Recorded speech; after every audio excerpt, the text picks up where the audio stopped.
All right, I'm going to call to order tonight's meeting of the Minneapolis Planning Commission. With me today are Commissioner Magrino, Schrader, Sweezy, Coleman, sorry, and Ellison. We'll begin tonight by approving the committee of the whole consent agenda items, which were a land sale at 232 Humboldt Avenue North and a land sale of 927 West Broadway, 1832 DuPont and 1838 DuPont Avenue North. Can I get a motion? Motion to approve the committee of the whole consent agenda. Second. All in favor? Aye. Those have been approved. Now we will sort the agenda for tonight's meeting.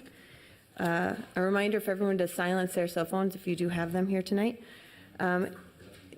Is there anyone here to speak out in regard to item number 1, which is an appointment to the Zoning Board of Adjustment? All right. How about item number 2, the 2019 City Planning Commission calendar? Is there any? Nobody has. Okay. Okay.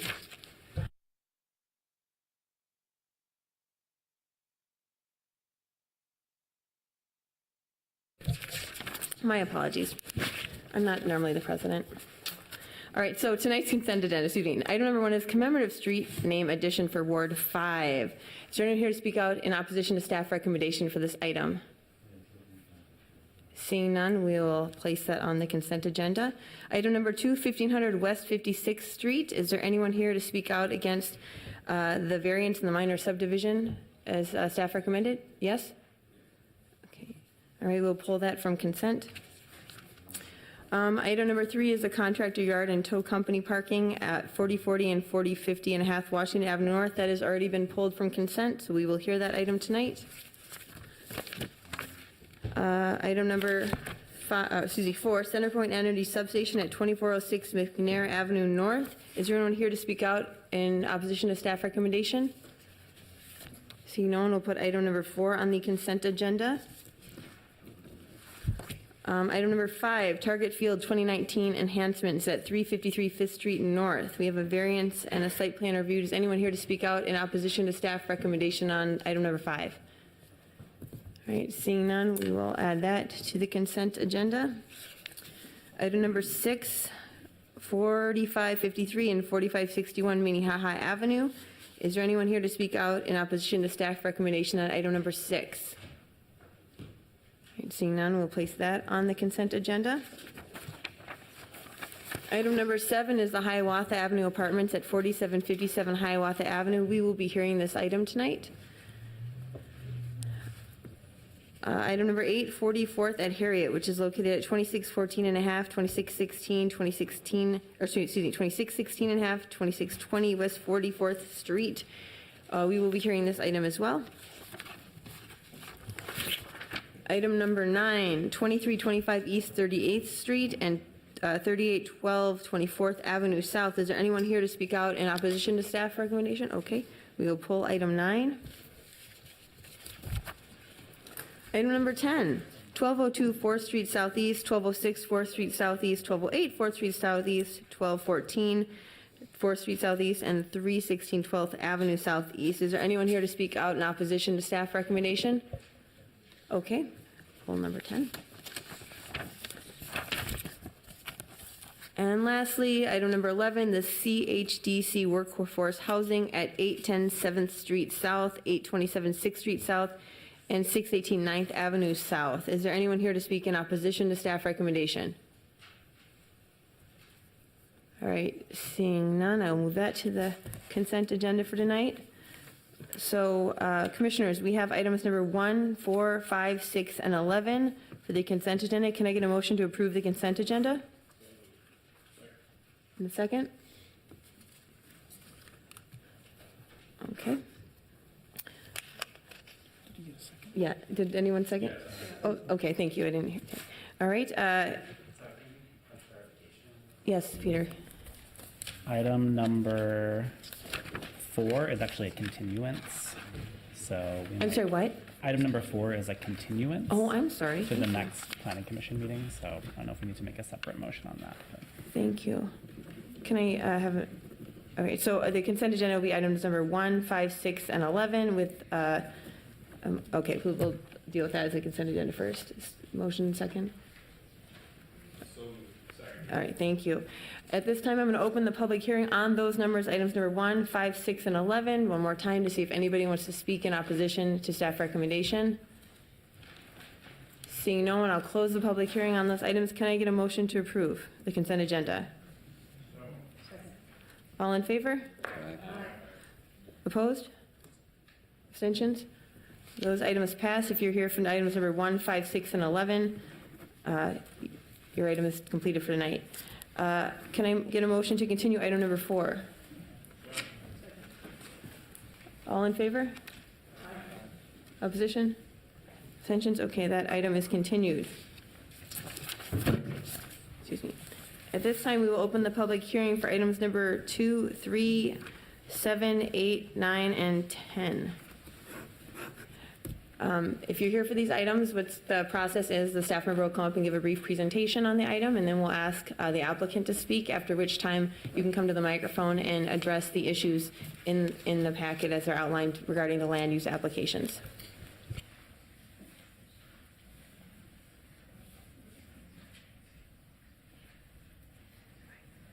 First, we're going to open the public hearing briefly, though, and hear 2 items regarding the appointment of the Board of Adjustment and the calendar. And Commissioners, just to clarify, these are action items that are not subject to a public hearing. We routinely get City Planning Commission feedback on appointments to the Zoning Board of Adjustment, and this particular appointee was interviewed last year when Commissioner Lipke-Peer was involved with the Board of Adjustment interviews. The recommended appointee is Matt Clark. He's a 7th Ward resident interested in city land use issues, works in a regulatory environment, although not in land use. So he is the recommendation for a new appointment to the Board of Adjustment.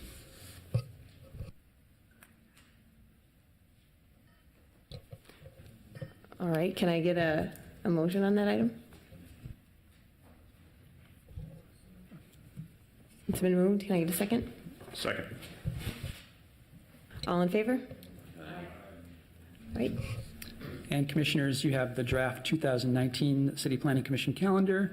As you'll recall, the Planning Commission's calendar is largely determined by the City Council's calendar. The meetings are held the same week as the City Council, so there's not a ton of discretion on this on our calendar, and we've tried our hardest to avoid major holidays this year, which we had a mistake on this year. But if there's any questions, I'd be happy to entertain those. Otherwise, it's before you for your approval. All right, can I get a motion on that? Move we approve the 2019 calendar. Second. All in favor? Thank you. All right, now we'll open the public hearing for item number 2, 1500 West 56th Street. Yep.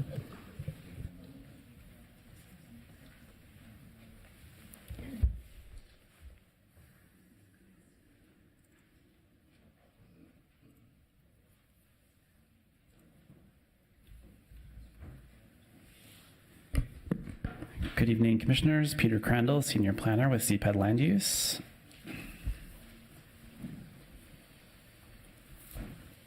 The first item before you today is located at 1500 West 56th Street. This is in the 13th Ward in the Kenny neighborhood. The application is for a minor subdivision to create 2 new zoning parcels and a variance to reduce the minimum lot width in the R1A zoning district. The applicant intends to develop both of the parcels for single-family residential uses. In the R1A district, the minimum lot width is 50 feet. However, because the parcel does not have alley access, that minimum lot width is actually increased to 60 feet. The applicant is requesting to reduce the minimum lot width to 46.8 feet. In general, in these situations, when staff evaluates an application for minor subdivision for residential development, and when the lot is not meeting the minimum lot width, we ask the applicant to demonstrate that they are able to provide space for a driveway to reach parking at the rear of the site, such that the project avoids creating a front-loading garage, because that's something we discourage in most residential contexts. And that's part of why the minimum lot width is increased when there's no alley access.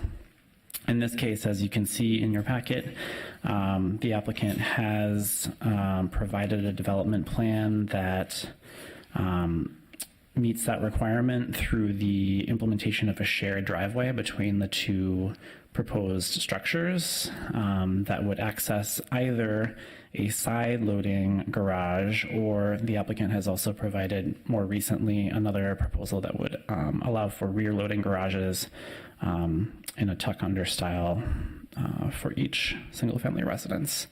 So staff has recommended approval of the subdivision and variance based on the proposed development plan. And I think the applicant is here to address any questions, but I can also take any questions from the commission. I see no questions. If the applicant can come up and speak, please.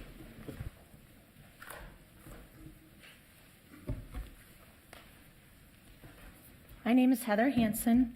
I've purchased this lot with a plan to subdivide it and build 2 single-family residences. I reside in Edina. My business address is 4960 Lincoln Drive, Edina. I don't know if there are any specific questions for me or any more information you need from me at this time, other than what's provided in the packet.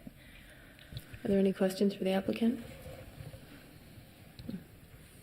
No, thank you. Is there anyone here to speak on this item? Yes. Come state your name and address for the public record, please. Yes, my name is Philip Gleason.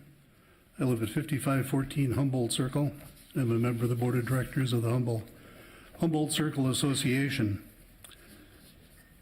I believe the association believes that the point on page 3, 598.310 variances, the granting of the variance will not be detrimental to the public welfare or injurious to other property in the area in which the property is located. And we believe that it will. As a matter of fact, we're positive that it will. The Humboldt Circle Association is comprised of 6 single-family homes and 7 double homes for a total of 20 homeowners. We're located between 55th Street and 56th Street, with the exception of the homes that face 56 and the Girard Alley and the Irving Alley. This area is remembered by many of the locals as a swamp until 1988, when somehow they got it approved. And anyway, that's where we all live, and we love it. But we do have problems with water. Others have said that we're in the bottom of an old lake bed now. Whether Lake Harriet came down that far at some point, I have no idea. But we have a private street, Humboldt Circle. It is not a public street. We're responsible for all maintenance, snow plowing, and so on. One of the items that was required by the city was to put a storm water pond in, which took up about 2 lots on the property that borders 55th Street. And that was constructed and intended to be a dry pond. And as I understand, the definition of a dry pond is that it's going to fill up with water with the rain, and within 2 days it should be dry again. Well, unfortunately, we haven't met that because we have a few problems. The property on 56th Street that we're talking about tonight is at least 6 feet higher than the rest of Humboldt Circle. So we get their water. If you look at 55th Street, it's level to Girard. Then you have if you recall, the Fremont Hill. If you're ever on 54th Street, there's a stop sign and you go way down. Well, we're at the bottom of that. So we've taken in a lot of water that I don't think was ever intended for this particular storm pond. Last, I forget the date in September, you probably all recall we had a 4-inch rain. The pond was completely full. The water was up halfway up from the street to my front door, into my garage in the back. On the Irving side, I can't speak for those folks because they're all single-family homes, but their backyards were flooded as part of that as well. It was a day after the garbage and recycling had gone through. All the garbage cans from 56th Street down came down to 55th Street, floating down on as it carried the water into our pond. And we don't believe we can handle any more water from any source. Putting the 2 houses up there is going to increase the amount of impervious surface and is going to, spread or cause us to have more runoff. I guess the other objection that I would have is probably more general and not as an association item, but the 56th Street is a bus route. It's not a particularly wide street, and it's also an emergency route. The only access, if they build 2 houses here, is 56th Street, which means they're going to be, at least during the construction period, going to be blocking the street for buses and other emergency vehicles. I thank you for listening to me, and if I don't have a page number here, but this is the map. Everybody has it. You can see the. You can put that right on the overhead there, and it'll project it. Oh, okay.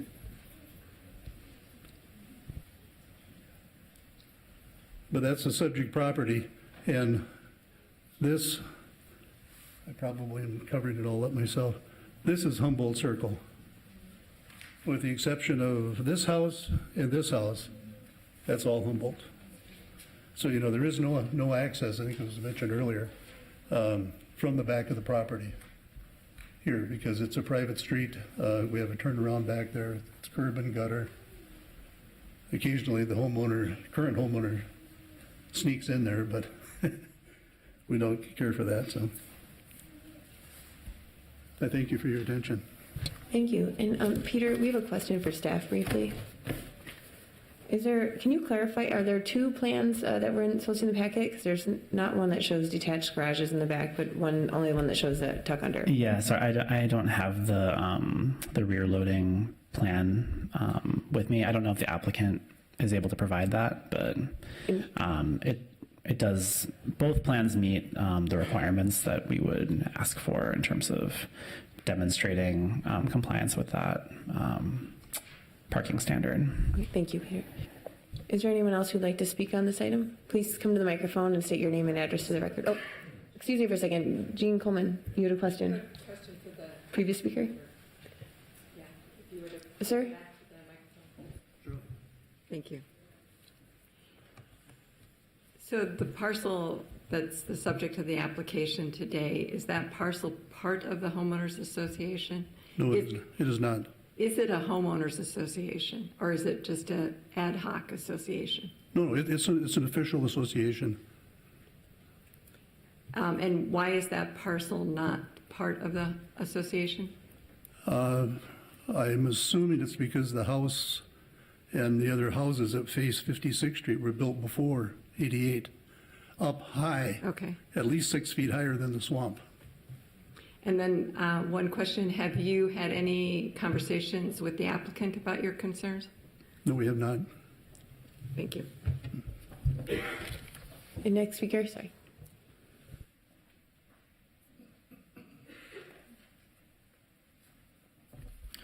My name is Elias Tovar, and I'm a resident at 5540 Girard Avenue South.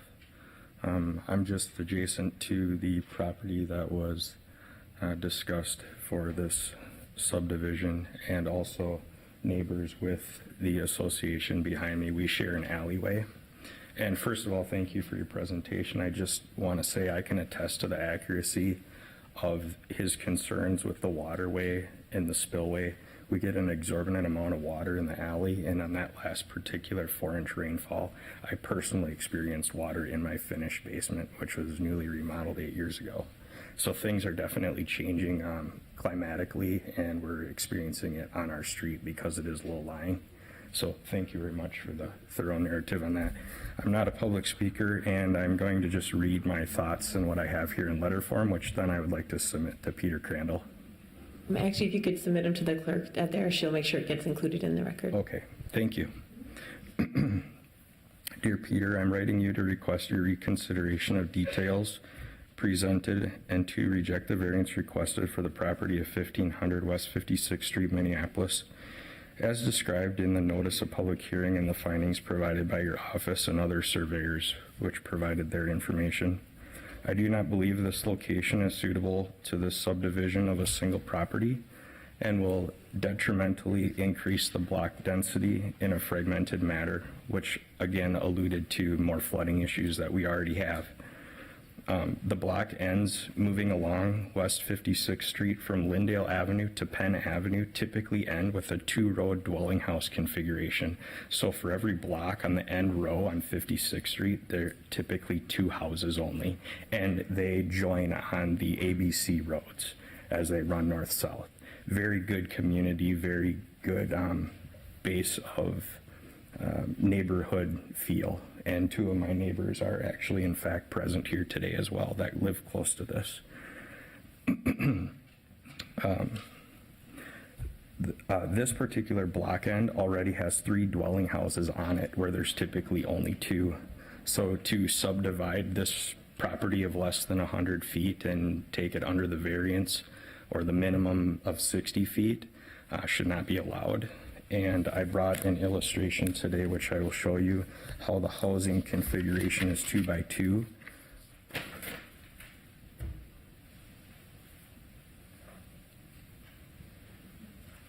So all of these block ends are 2, 2, 2, 2, and then we go 2, 2, 2, 2. My property is 5540. Here's Humboldt Circle addition. And there are already 1, 2, 3 properties shoehorned into the same plot or row of houses to its south where it's a 2 by 2. So in effect, we're putting a house in there that just simply doesn't fit.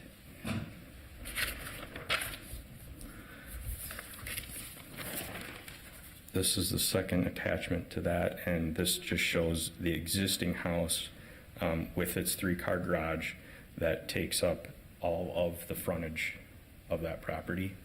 It's a very deep lot. It has an extremely high, it's like 14,000 plus square foot property. It's an amazing property, but it doesn't have the width, in my opinion, to put 2 homes on that property, let alone the runoff issues that will occur from it. So basically, this will increase the density beyond the current allotment in the Kenny R1 single family district. In my opinion, this is not a satisfactory improvement to the development of our neighborhood and should be denied the variance as it already goes against the written code of ordinances, which I've also provided within this package, and of which it does not elaborate and specify any specific need for the variance. We don't know why they are granted a variance based upon section 520 authorized variances. I looked them all up and I can't see a fit here. There's a particular one that can be used and to vary the lot area or lot width requirements of up to 30%. In this case, it's 20% over what a typical lot variance would allow for. To vary the lot area or width of up to 50% is strictly for schools, where they are allowed to do additions or things with splitting up to 50% of the space. So again, this is in fact a 20% violation of the code of authorized variances. And according to Minneapolis, Minnesota Court of Ordinances, the required findings must explain and resolve the specific cases listed under 525.500 required findings. A variance may be granted from the regulations of the zoning code only when the applicable board, commission, and council makes each of the following findings based upon the evidence presented to it in each specific case. And there are 3, and it's attachment B in this package. So this says case specific number 1 is practical difficulties must exist. And really, it's a Can you speak into that microphone then? And you can Uh, bend it up if you need to. Okay. Practical difficulties exist in complying with the ordinance because of circumstances unique to the property. There aren't any unique circumstances with this property. It's a perfectly suitable plot of land to build a new residence on or remodel the existing. The property owner or authorized applicant proposes to use the property in a reasonable manner that will be in keeping with the spirit and intent of the ordinance and the comprehensive plan.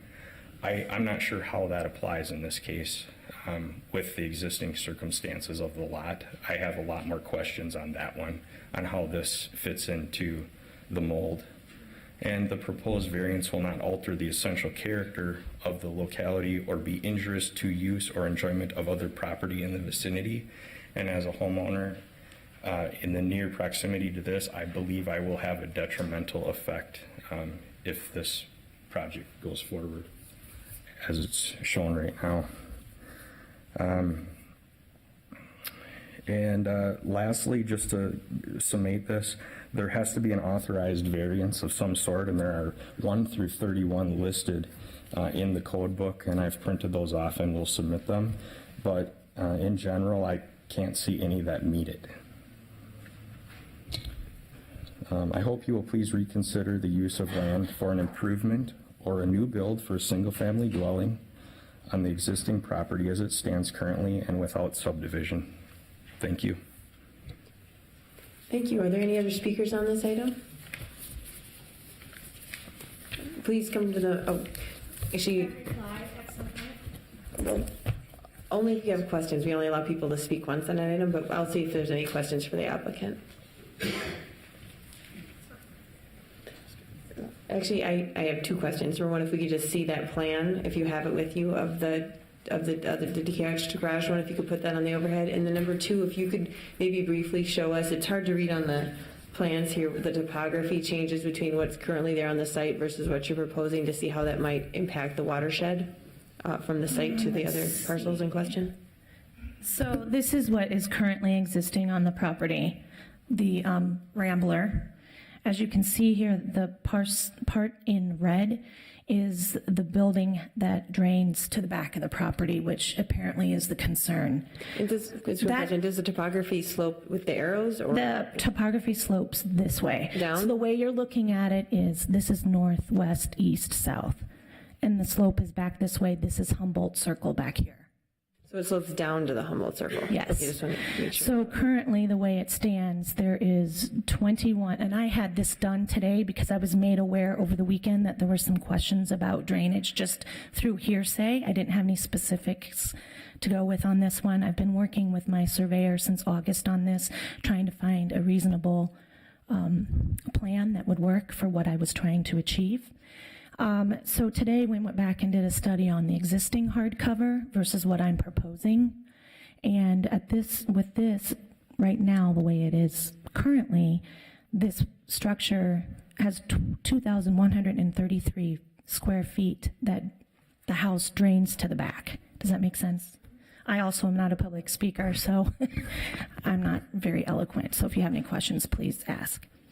Are we clear on the way it stands today? Yes. This is what I have proposed and spoken with Peter about. This shows here I'll do it the way that was before. So we've got northwest, east, south. Here Peter suggested a shared driveway. So we worked on doing this. This is a shared driveway with side loads on both structures. The green part here are the part of the structures that would also drain to the back of the property. With both structures, that represents 1,644 square feet of hardcover, which is actually less than what is currently existing. Commissioner Coleman. It appears that the driveway would also be increasing the impervious surface. So how much of the driveway is increasing? You know, that's a good question. I'm not sure. It was my understanding that this included when I spoke to my surveyor, but because this was brought up at the last minute, I didn't have enough time to really go through it in depth.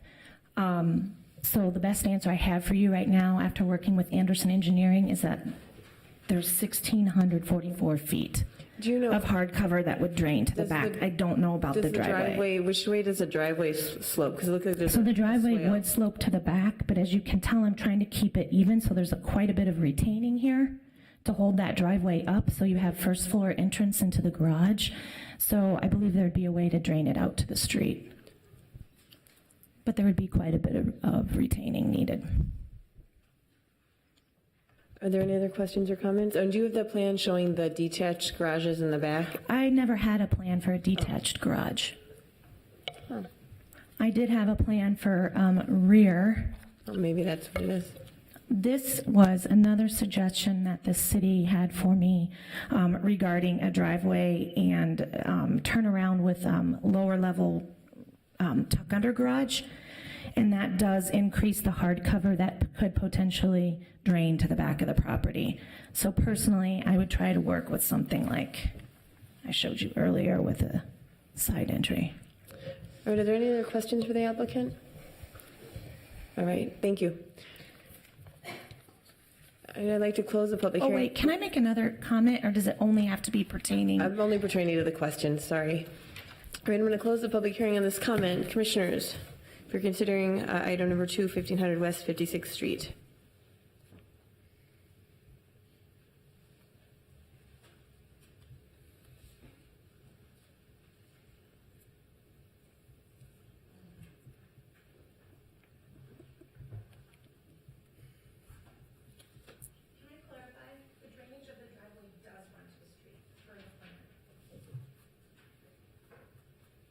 Commissioner Kranzer.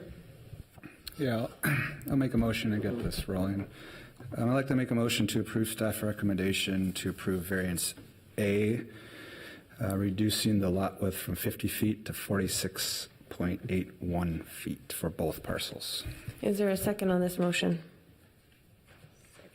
There's a motion and a second. Is there any discussion on this item?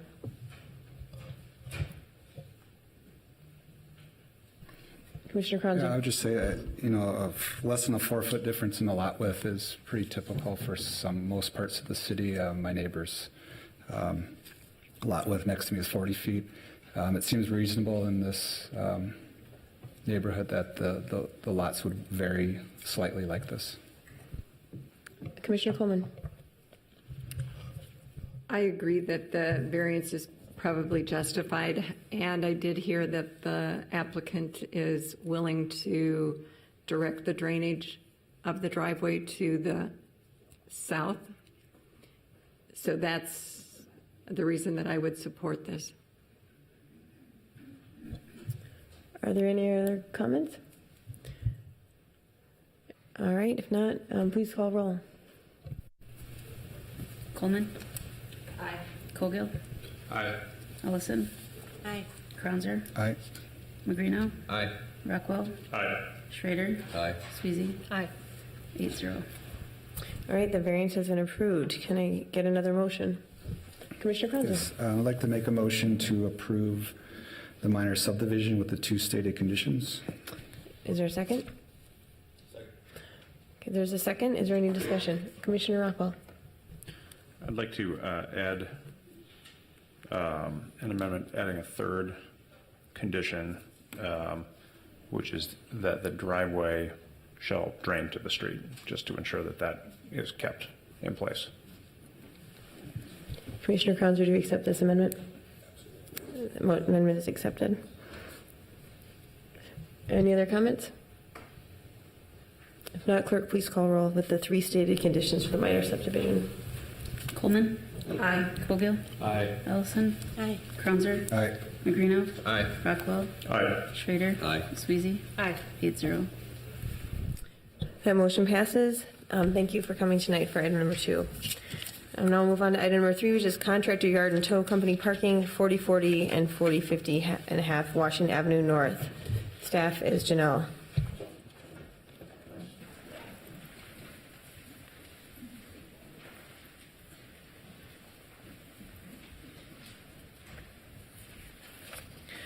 Good evening. The zoning of this subject property is I-2 industrial zoning with the Mississippi River Critical Area Overlay District. Surrounding uses has primarily been historically been an industrial area, but off to the northeast of it, that's North Mississippi Park. Obviously, we have the Mississippi River to the east, and then this property here is also owned by the park board, although it's currently industrial. Also of note, there's an access easement that runs across in this area here. It provides access to the park board as well as the subject property. What's currently happening on the site, there was previously a towing service approved for the building in the front part of the site. That's currently operating as a towing service. There was some storage approved behind the building, but not any parking. Then recently the applicant acquired the parcel behind the building through a subdivision from the adjacent railroad.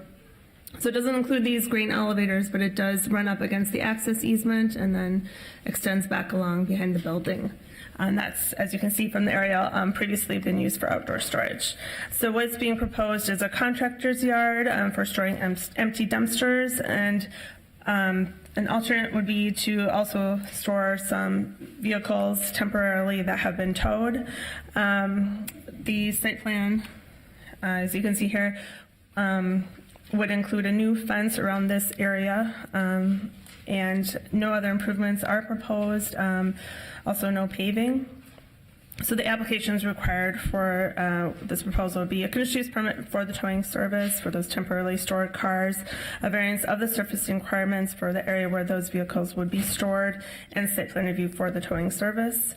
Staff is recommending denial of all three applications, and that would be for two main reasons. The first being that it's inconsistent with the comprehensive plan, and then secondly because the proposed site plan would not comply with the site plan review standards.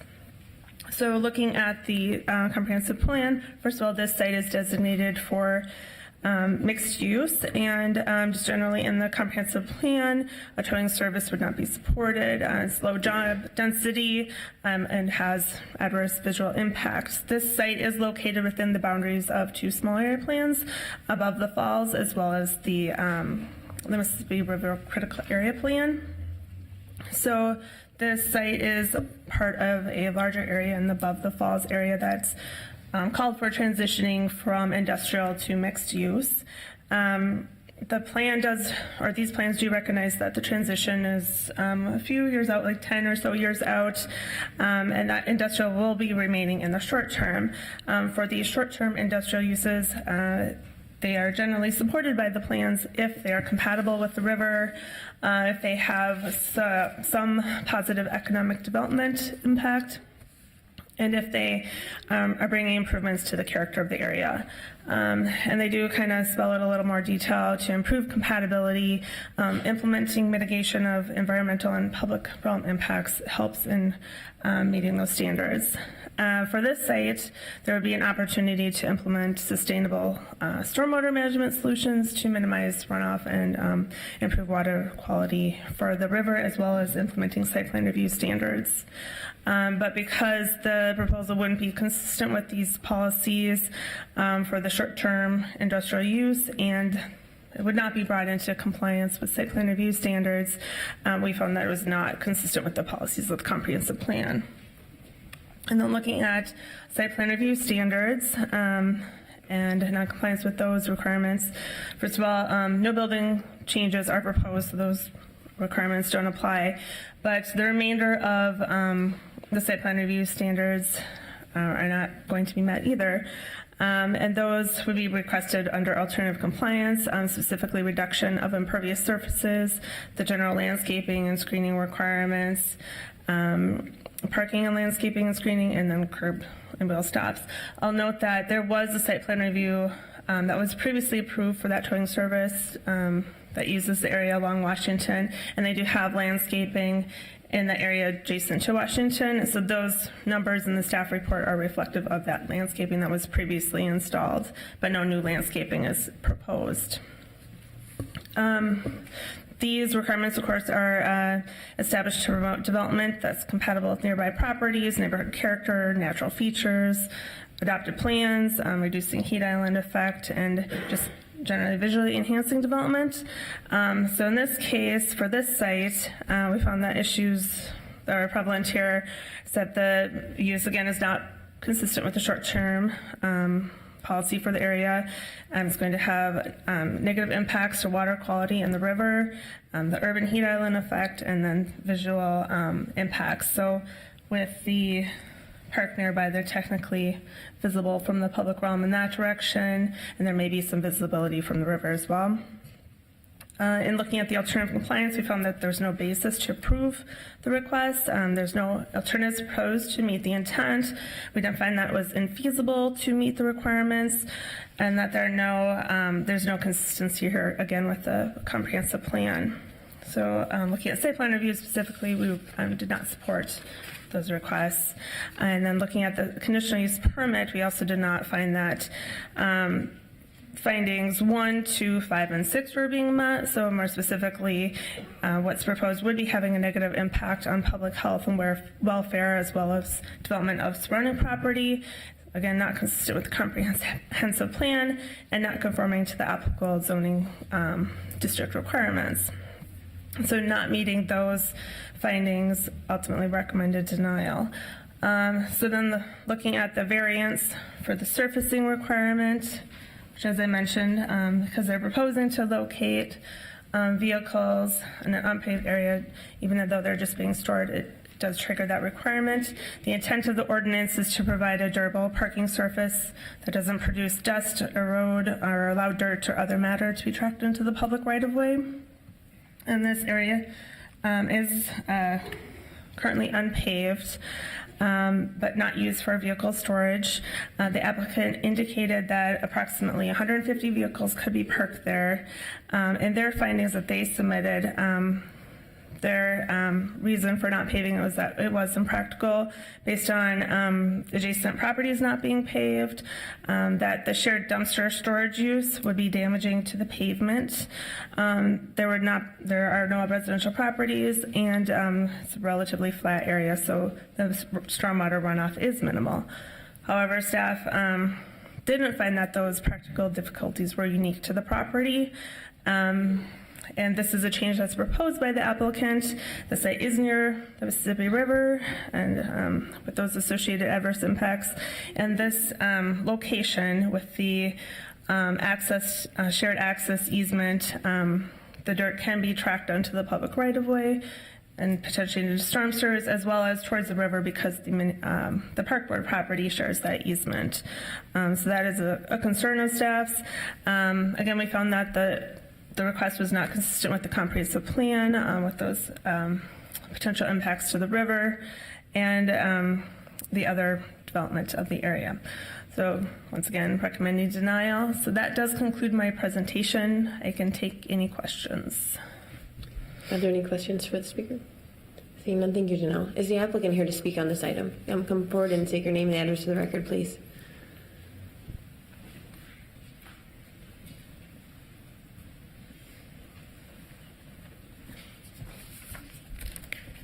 Hello, my name is Kathy Osborne. I represent 4040 Washington LLC. Our corporate office is located at 807 Broadway Street Northeast, Suite 185, Minneapolis.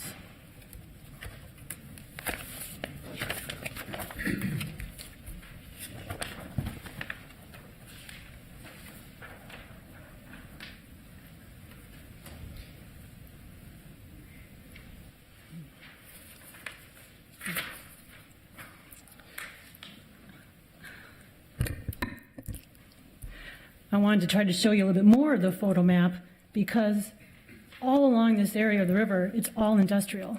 Most of it is already unpaved or gravel or, I don't know if you can tell. There.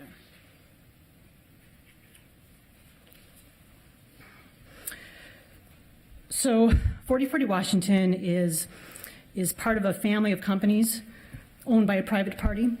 We include Atomic Recycling, Kellington Construction, Maverick Cutting and Braking.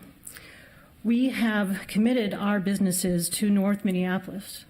We have a construction and demolition recycling facility on 22nd Avenue near Broadway in Washington, and we have a contractor yard at 4401 Lindale Avenue North.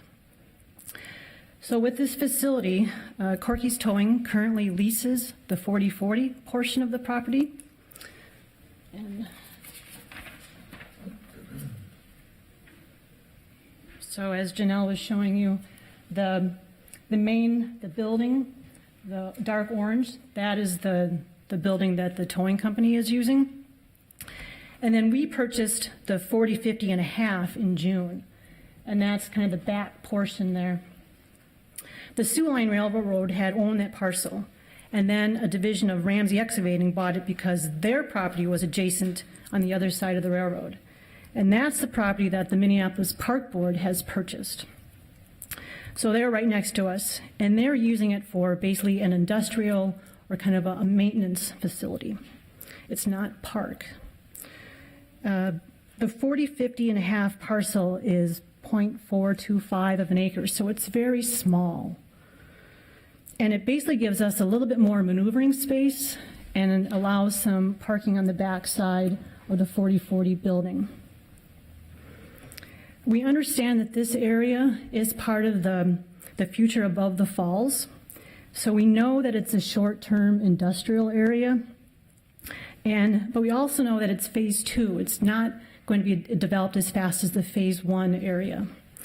So we really feel that we should be allowed to use our property to as most to its extent until you've figured out the development for phase 2. As an example, Atomic Recycling is leasing land in the river yard from the city right now, and we're on a year-to-year lease because of the phase 1. So we know that, and we are already being impacted by the change and the development of the area along the river, and we understand that. But it does seem that the business community is losing a lot of the industrial property available to us so that we can service our businesses within the core of the city. In regards to the impervious surface question, in addition to our points that I had in the application about it being a small area and no one else around there really is paved, again, look at how industrial this all looks around here. We have a recycled aggregate gravel on the site, so it's like a class 5. It really does not create a lot of dust. And if there is a dusty problem, say if it's really been hot for a long time in the summer, dry, we can easily water the area to keep down dust. We also could add a fresh coat of the recycled asphalt of the class 5, which could help if that make you feel better. Instead of using paving, to me, if you're adding blacktop or asphalt, you're increasing the impervious surface to this area. And the gravel would be much better for our purposes because if there are dumpsters on there, they won't wreck the gravel. We can easily regrade it if we needed to. The landscaping, we did add the landscaping along Washington Avenue when we asked for the CUP for 40/40.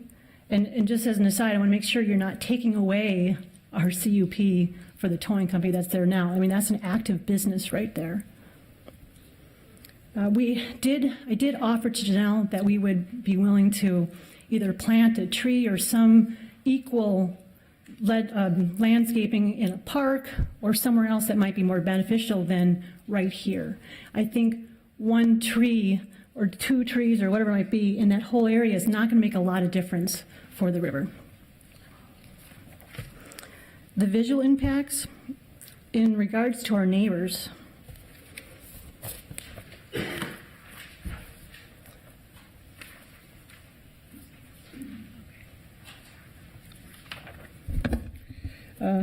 Our neighbors are also industrial, and I don't think that parking cars or dumpsters will be injurious, what are the name, the word that was in the report, to our neighbors.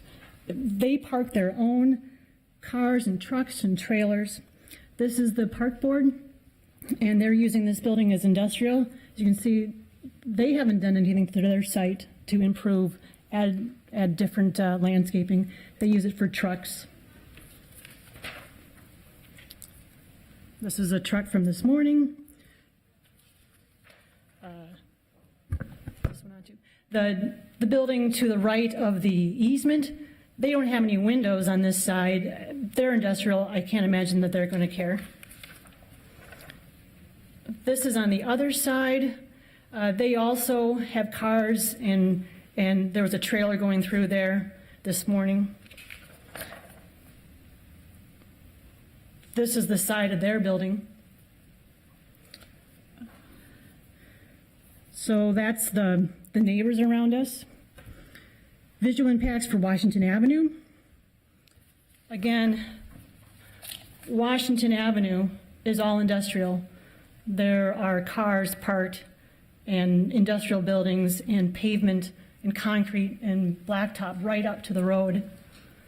And then you have the interstate on the other side. We do have cars parked in front, but we were approved to do that. One of the things that I thought we could potentially do is try to add some more trees along our landscaping area to help some of the visual.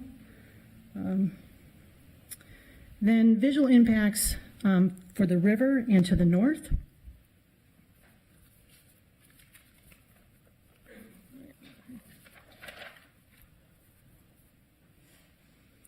So the park board maintenance building is on the other side of the railroad tracks. And then we have some silos in another building that is there as well. So that is screening, and also people from the river would be able to see all of those buildings as well. Everything else along the river there currently is industrial.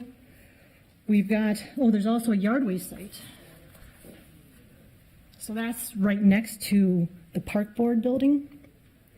And the public park to the north is screened by trees and an existing wooden fence.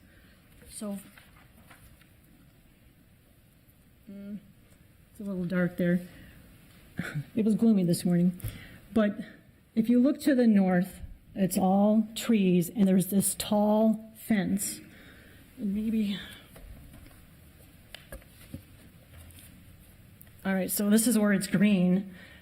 And then along here is this fence that goes all the way along. And it's zoned R5, but there aren't any residents up there. And if it's park, I'm not sure that they're going to be putting any multifamily there in the future or not.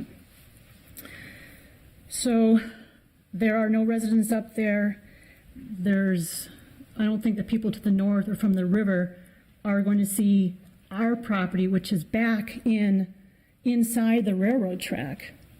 We're kind of like another layer in from the other industrial sites along the river currently. In regards to the discussion about the impact to the river, our site is very flat.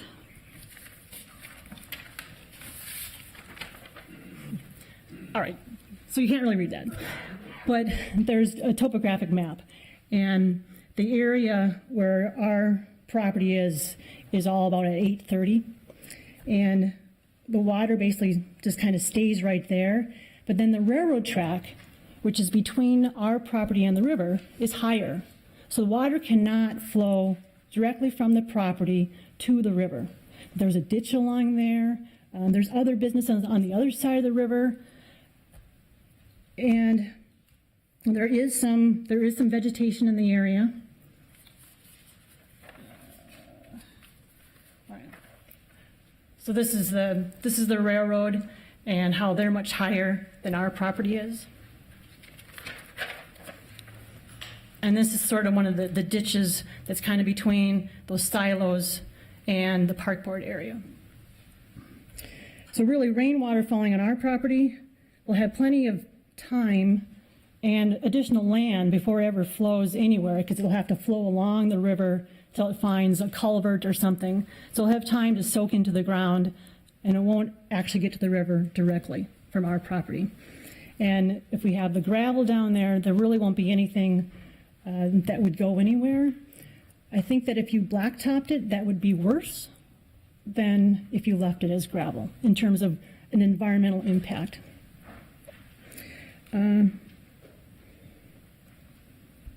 Those are all my photos. Any questions for the applicant? Commissioner Rockwell?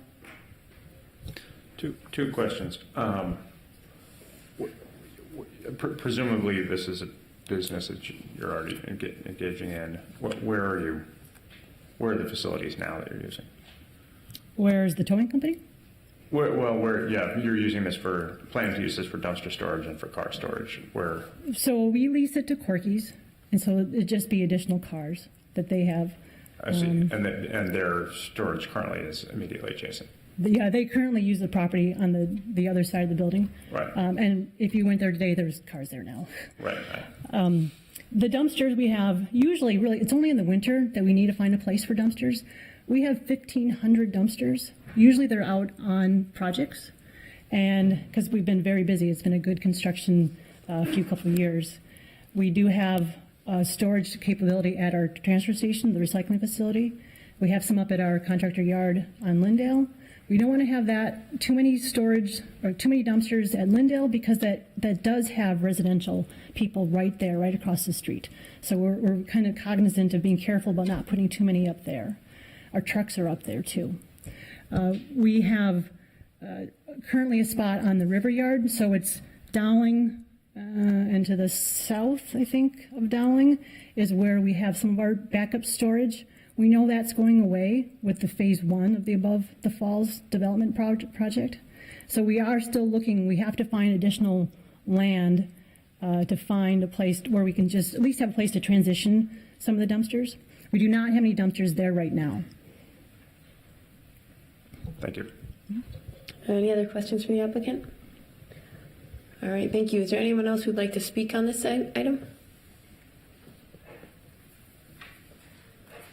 All right, seeing no one, I will close the hearing on this item. Commissioners, comments or motions?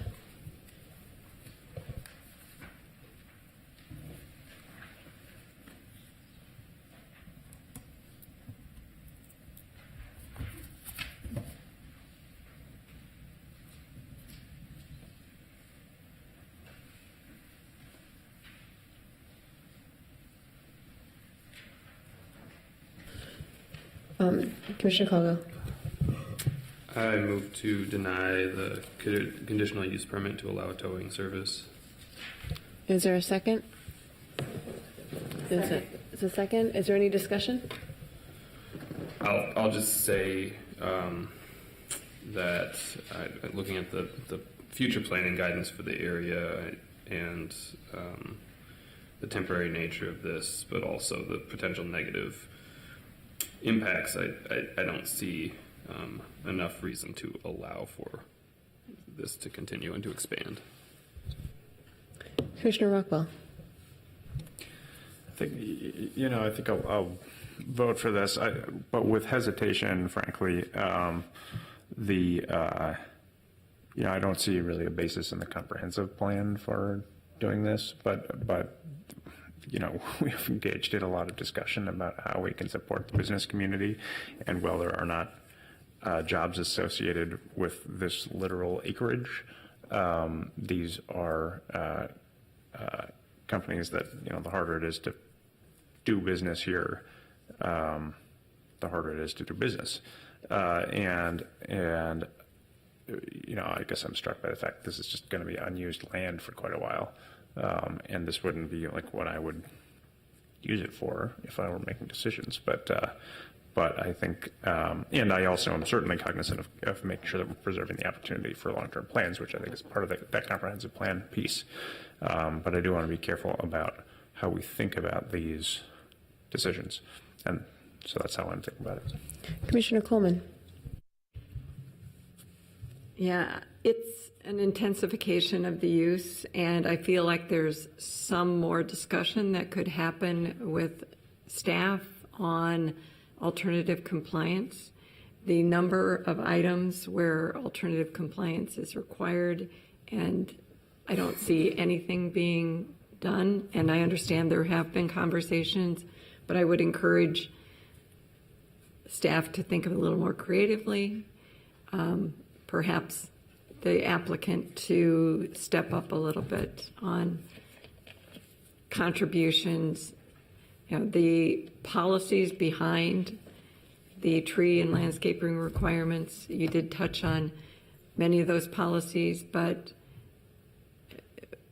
we need some consideration rather than just, we can't do anything and it doesn't make sense to do anything. So that's where I'm at with the denial. Commissioner Magrino. Yeah, similarly, I don't know that this use is for sure not something that we could allow here, but I just think that lack of attention to detail of the landscaping and the appearance of the property, regardless of whether or not there's going to be a lot of people looking at it, we have those requirements. And I think if this came back in the future without requiring so much alternative compliance, and maybe if you dropped the variance for the surfacing requirements, I think this is probably something that we could pass, but not in its current state. Are there any other comments regarding the conditional use permit motion? Seeing none, clerk, please call roll. Coleman. Aye. Colgill. Aye. Ellison. Aye. Cruiser. Aye. Magrino. Aye. Rockwell. Aye. Schrader. Aye. Sweezy. Aye. 8-0. All right, that passes. Commissioner Coghill. I'll move to deny the variance of the surface requirements in areas where vehicles are located. Is there a second? Second. There's a second. Any discussion? I mean, along the same lines and echoing kind of. I mean, this is another example of not necessarily enhancing the site, and certainly I've heard other commissioners that might be a helpful thing if it came back in that form. Commissioner Rockwell. Yeah, I think I'm going to vote no on this. I'm not totally sure how paving this surface right next to the river is making this a better scenario. All right, seeing no other comments, clerk, would you please call roll? Coleman. Aye. Colgill. Aye. Ellison. Aye. Cruiser. Aye. Magrino. Aye. Rockwell. No. Schrader. Aye. Sweezy. Aye. 7-1. All right, that motion passes. I'll move to deny the site plan review for a towing service. Is there a second? Second. All right, any discussion? I suppose I think I've said what I've needed to say on this topic, but if anybody else has anything they'd like to mention. All right, seeing no further discussion, clerk, would you please call the roll?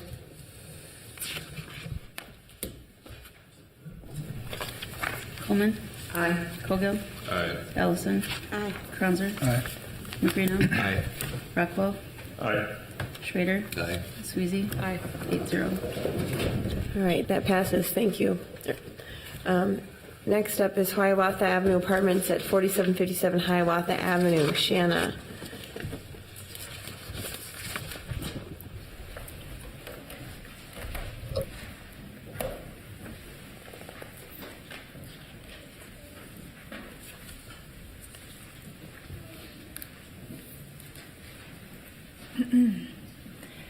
Good afternoon, Planning Commissioners. Shanna Sether here to present the application at 4757 Hiawatha Avenue. The application is for a new apartment building with 85 dwelling units. The applicant has requested a variance of the pedestrian-oriented overlay standards to allow for the building to be set back greater than 8 feet from the property lines along Nowataha Boulevard and along Hiawatha Avenue. The applicant has also requested a conditional use permit to increase the maximum height. We'll talk about the amended request, which was outlined in your memorandum today, and then also site plan review. The subject property is located at the corner of Nowataha Boulevard and Hiawatha Avenue. It's just south of Strip Mall, and there is a shared access easement across a portion of the site, which kind of lends itself to the proposed layout of the structure. So that shared access easement requires that the applicant provide access in perpetuity to the shopping center to the north, kind of across its property line here at that northwest corner. So as the building sits on the property lines, the building is more or less a polygon and rectangular in shape. The property lines are very much askew to comply with the pedestrian-oriented overlay standards of setting the building back 8 feet along those property lines would result in a building that would be very challenged in order to provide the building in those locations. So in some cases, the building is set back quite a bit of ways to allow for that garage access here. It's a little over 90 feet, but then you can see as the building takes advantage of the property lines askew and locates as near to those property lines as possible. Staff is recommending approval of that variance.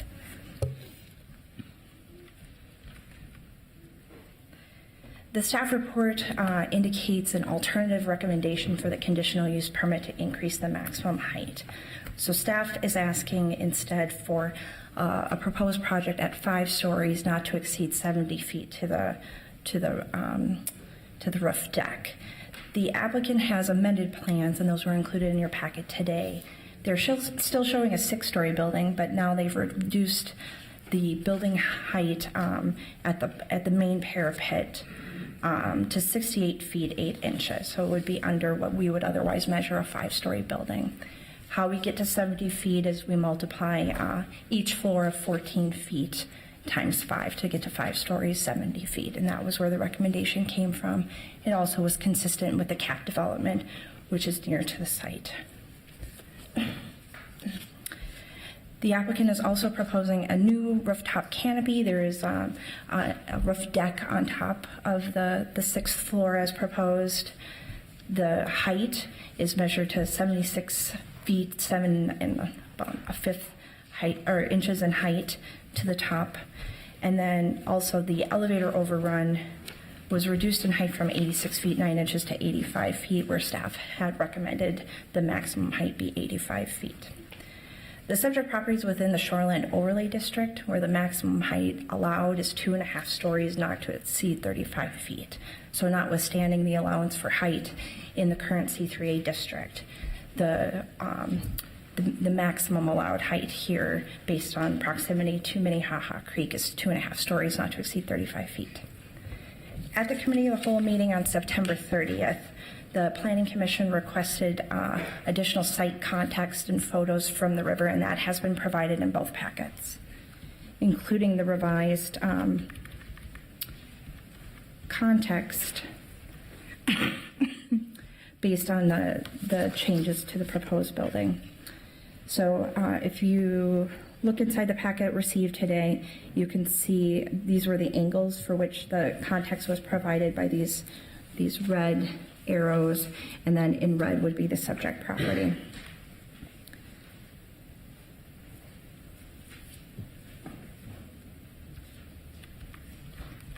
It was based on that analysis of looking at the proposed building that staff felt as though the additional height to go to 6 stories, 86 feet 9 inches, should be reconsidered down to 5 stories, not to exceed 70 feet to the top of the roof, and then also to allow for the elevator overrun, which allows another 15 feet.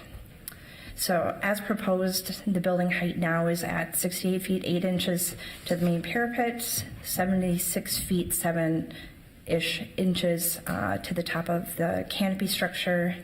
The elevator overrun is to 85 feet. The applicant has also eliminated alternative compliance to provide more than 3 materials per facade. They have changed the metal panel to a cementitious Nichiha siding, and now is compliant with no more than 3 materials per elevation. The applicant has also extended the first floor exercise room to take advantage of more space along the elevation, which is the front elevation along Hiawatha Avenue, so they no longer need alternative compliance for ground floor active functions.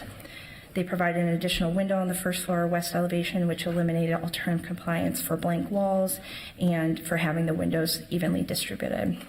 And lastly, they also added balconies to the south facade of the building.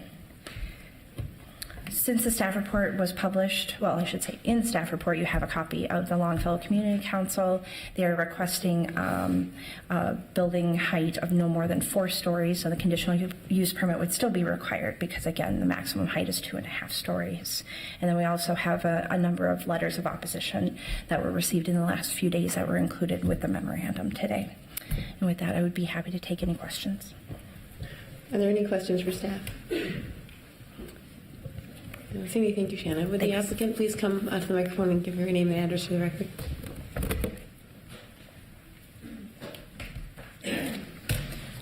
Good evening, Commissioners. Thank you for your time this evening, and thank you, Shanna, for your overview of the project. I think it was very accurate of what we've been discussing. I'm Kyle Brasser. I represent the developer on this project. As Shanna reviewed, planning staff has recommended the approval of our applications with 3 additional conditions or alternate recommendations. We are amenable to 2 of those and part of the 3rd as well. The condition I would like to begin with relates to the conditional use permit. The conditional use permit, as staff has recommended, asks to limit the height to 5 stories, not to exceed 70 feet to the top of the roof parapet and 85 feet to the top of the stair and elevator overrun. We are amenable to the 70-foot height limit, but ask that the conditional use permit be revised to and updated to allow for 6 stories versus the 5 stories still within those 70 feet. Within the shoreland overlay, it seems that height should be the guiding metric as opposed to the number of stories, which alone does not impact how the building is viewed from the creek or within the shoreland. If anything, more stories makes the building more visually and aesthetically appealing than limiting to 5 very large, tall stories. It also makes sense to potentially liken this to an area like a unique area like Lake Street, in which there you have 2 lakes, but you have bodies of water that are impacted by a highly traveled area with transit-focused sites near highway and near density and alternate modes of transportation. And in the past, I know Planning Commission has approved additional height and density in those areas, even when it is visible from the lake areas. Also worth noting that with the 2040 guidance, this site would be guided for height of up to 10 stories. I spoke about the creek views just briefly, and I want to just draw your attention to this exhibit. We can still hear me here. Okay.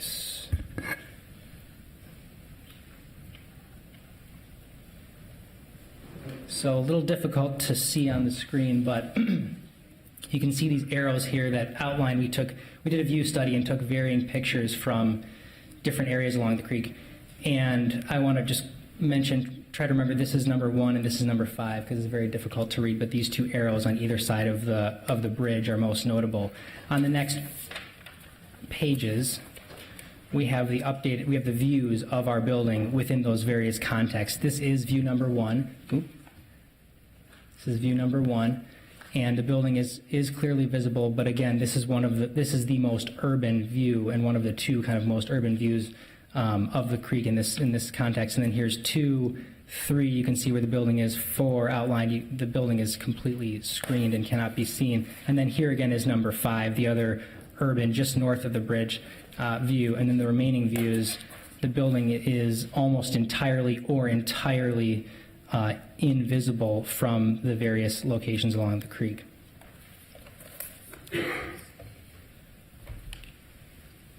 So with that in mind, we ask that the conditional use permit be revised to allow for 6 stories of height still within the 70 feet as mentioned.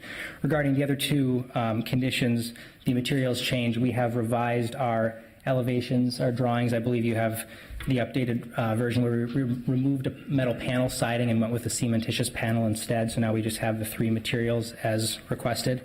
And we extended the active frontage north along the Hiawatha side of the building, the western portion of the building, to meet the 60% requirement or the 60% request in staff's recommendation. That's the extent of my presentation. I'm happy to answer questions or anything at this point. Are there any questions for the applicant? I don't see any. Thank you. Thank you. Anyone else like to speak on this item? Please come up to the microphone and give your name and address for the record. Anybody?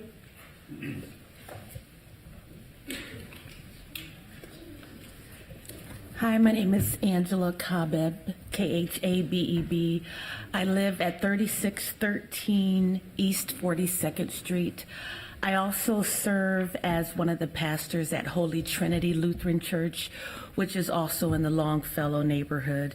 And my main concern is with the businesses that will be employing workers. It's my understanding that they have a history of labor trafficking, and I see that as a direct contradiction to the comprehensive plan. The two main thrusts of the comprehensive plan: one, to reduce disparities. I'll quote, in 2040, Minneapolis will have significantly reduced economic, housing, safety, and health disparities among people of color and indigenous people compared with white people. And also living wage jobs. In 2040, all Minneapolis residents will have the training and skills necessary to participate in the economy and will have access to a living wage. With their history of violations against human beings and slavery under new management, I see this as detrimental to our community. Thank you. Question. Yes, Commissioner Coleman. If the speaker could return to the microphone, please. I'm at a loss. That was a little vague for me. So who exactly are we talking about? And I have a series of questions here. Okay. Are you talking about with the labor trafficking? And what does labor trafficking mean? And what history and what evidence is there? This is not something familiar to me. I can't process the general statements that you made without more specifics. Thank you. Sure. So Reuter Walton and what's the other name? Ricardo Batras, they have some history with criminal violations with their employees, with their construction employees. And I will defer to my colleague from State Tool who could speak more eloquently on that.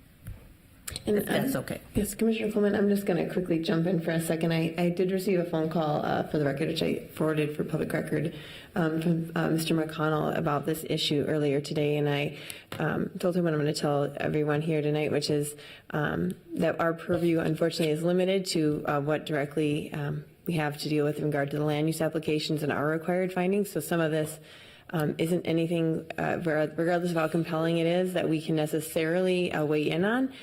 However, I just want to share that with you, and I think perhaps maybe Mr. Wittenberg can elaborate on that a little bit, although I thank you for coming.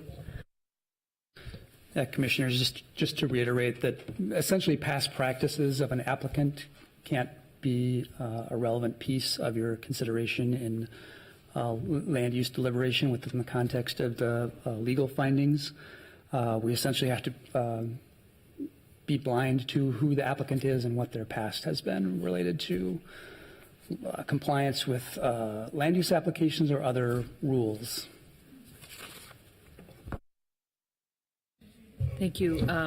And I guess I should just say I noticed in the correspondence that we received in our packet today on that same issue, there's some reference made to current charges filed against somebody.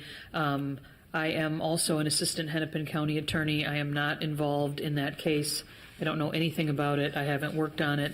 And in addition to the reasons that Mr. Wittenberg has pointed out, any consideration of that will play no role in my decision on this case. Commissioner Allison. Yes, so just wondering if, based on what we can consider, will those other issues that are being brought up, does this project then go to another body that can consider some of these other issues that are being voiced tonight? So I'm going to let Mr. Wittenberg address the second part of your question, but anything that you hear that is relevant to the land use applications before us in regard to the required findings we have to make, please do take into consideration. Okay. In terms of another body and what role that might play, I will defer to staff because this was a new one for me too. I was a little bit unsure of how to handle it. Thank you. Commissioners, just to be clear, the land use applications that are in front of you, the Planning Commission has final purview over them unless they are appealed. But even if those applications are appealed to the City Council would be bound by the same limitations that you are bound by in consideration of those applications.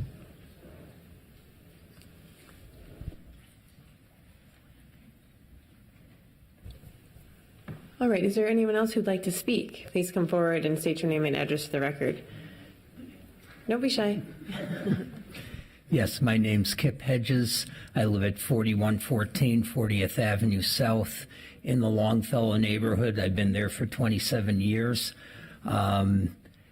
Two things. One is the Hiawatha Corridor and Minneapolis are undergoing and will be undergoing dramatic increases in construction, in the construction of housing, and I find it somewhat disturbing that this commission and the City Council would have to turn a blind eye if there's labor trafficking going into building Hiawatha Corridor up. That's beyond me. I've lived in the neighborhood for a long, long time. I've been a union member for probably close to 4 decades. And to see this happening right in my own neighborhood is extremely disturbing. I also have a problem. I don't understand why you would even consider the height of this building. Given the fact that Minnehaha Falls and Minnehaha Park are part of what makes Minneapolis incredibly special. My kids were raised in Minnehaha Park and by the falls, and any kind of encroachment, and I have to say that this is encroachment for the sake of even the idea of making 6 stories so that they can fit more people in there, is objectionable to me. And I think that you should not approve this beyond what the Longfellow Community Council has already suggested. Possibly send this back to the Longfellow Community Council for further consideration. Thanks. Next speaker. Hi, good afternoon. My name is Lucas Franco. I live at 4137 22nd Avenue South. As a nearby resident, I'm here to express my concern about this project, the Rooter Walton project. I'm worried about this project really for 2 central reasons. The first is the height of this project. I use the creek all the time, and I'm really concerned that this is out of proportion with the existing properties and that this will create a precedent for towering facades right along the Minnehaha Creek. And second, I don't think this project is consistent with the proposed 2040 comprehensive plan, and I'd also like to hear a bit more about how that goes into the evaluation of this project for you all, particularly around 2 central goals. First, promoting greater equity, and second, promoting living wages. This project will potentially undermine these goals. Rooter Walton has relied on worker exploitation to build past projects. One of the subcontractors, as we've heard about, on a past project, Ricardo Betras, was recently charged by the Hennepin County Attorney with labor trafficking, insurance fraud, and theft by swindle. Very serious charges. We are granting Rooter Walton valuable public goods, such as a height variance that will add immense value to this project. And we shouldn't be providing public giveaways unless Rooter Walton can show that they've taken concrete steps to avoid the unscrupulous behavior of their subcontractors. Unfortunately, I haven't seen or heard any concrete steps that they've taken to make sure that these abuses will not happen in the future. So in conclusion, I'm not opposed to new development in the area, but I want to make sure that new development is appropriate in scale, and also that it's done by developers that are responsible and that are living up to the goals of the 2040 comp plan of promoting a more equitable city and living wage jobs. Thanks a lot for your time. Thank you. Next speaker.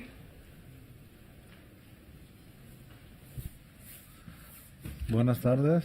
Hello, good evening. My name is Israel Aranda, and I'm going to be interpreting for Mi nombre es Humberto Miseli. My name is Humberto Misele, Soy trabajador de la construcción, and I am a construction worker. miembro de CETUL. I'm a member of CETUL. Los trabajadores somos el espíritu de la industria, una de las industrias más grandes que hay en Estados Unidos, como la construcción. The workers are the spirit of the industry that moves the construction here at work Sí, here in the pero US. nuestra presencia aquí And so our presence here, es para darle a conocer a ustedes so that you may know, que nos hemos organizado, we've organized ourselves, ya que en el transcurso de mucho tiempo, because over the generación, es decir, because over time, hemos sido víctimas generation over generation, de we've been atropellos, victims robos de salario, of wage theft, discriminación, discrimination, inseguridad insecurities, y tráfico laboral. and human trafficking. Queremos decir ya basta. And enough is enough. Y nuestra presencia aquí también es porque nos preocupa grandemente, And our presence is also here. We're also here because porque we're muchos worried, de los proyectos donde se han suscitado estos delitos because a lot of these projects, ha estado involucrado la empresa Rever Walton. and because Rooter Walton has been involved somehow. Por eso queremos decir ya basta. And so, enough is enough. Desde aquí hacemos un llamado a las autoridades correspondientes And so we're calling on para que se sancione o castigue on you all, so that there can be some type of sanction. a quienes se vean envueltos o So that- participen directa o indirectamente en estos delitos. And so you can be involved somehow in making change. Gracias por su atención. Thank you so much. Thank you. Are there any questions? Okay. Next speaker? Sorry. Hi, my name is. Does that work? Okay. Hi, my name is Kristen Melby. I'm sorry for sneaking up here, but my son's only going to last a little bit longer. And I live at 3701 38th Avenue. I want to say a couple things. One, not only am I a resident of Longfellow, but I'm also a Minneapolis public school teacher. And that's important because of two of my main concerns. What I heard discussed, not by the person before me, but about this project in general, was really concerned with aesthetics. And that's a really nice privileged point of view to make sure that my neighborhood looks well. That is not my concern. My concern is the well-being of the individuals who build and make our city and the conditions that families live in with those projects built. And so my concern is twofold. We've heard several times, and if this isn't enough information for you, you can do the investigation yourself about the subcontractors that have worked with Rooter Walton. Now, we know that it's really convenient to say they're subcontractors, but it's 2018, and I think we need to say that that excuse doesn't fly anymore. People are well aware of who they hire to work for them, and if they're not, that's also intentional, right? It drives wages down. It treats people as less than human, and Minneapolis can't sit here and say we have a plan for equity in 2040, but we actually don't want to think about what people are doing. I find that absurd. As a fourth grade teacher, I wouldn't take that rationale. I won't think about what just happened because I'm just going to take this right now. That doesn't even make any sense to me. So I'm sort of horrified at that, not just about this project, but in general. What does that mean for us as a city if we say we have these values, but we just don't want to take in any information that's inconvenient at the time? So I have a couple questions for the applicant. One, I'd like to know how much of this housing is going to be mixed income that will accept Section 8, because we don't need any more luxury condos. We need affordable family housing that people can pay to live in with dignity and not have to work 4 jobs so they can pay their rent, or decide that they're not going to pay medical bills and pay rent that month. Right? And the other thing I'd like to know, if there was so many comments and concerns, I'd like to know how many and have that be public information. Because I think there's a lot more people, for many reasons, because maybe they're working those 2-3 jobs, who weren't able to be here tonight. And I just want to be clear, we need more mixed income housing in Minneapolis. The families of the students that I teach need that desperately. And they need good paying jobs where they only have to work 1 and they can have time for their families. Because I value that time with my child, even though I don't know where he went right now. But and I find it I find it like heartbreaking that the families that I work with, when I talk to those students, they don't see their parents at night. They don't see them. And it's because of contractors and subcontractors like this who use and use people until they can throw them away. And Minneapolis needs to do better. Thank you.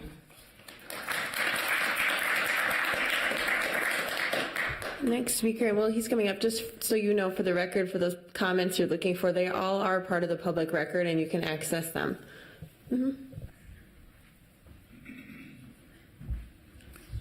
Buenas tardes, mi nombre es Luis Núñez. My name is Luis Núñez. Soy trabajador de la construcción. I'm also a construction worker. He trabajado en remodelaciones y construcción en general. General construction.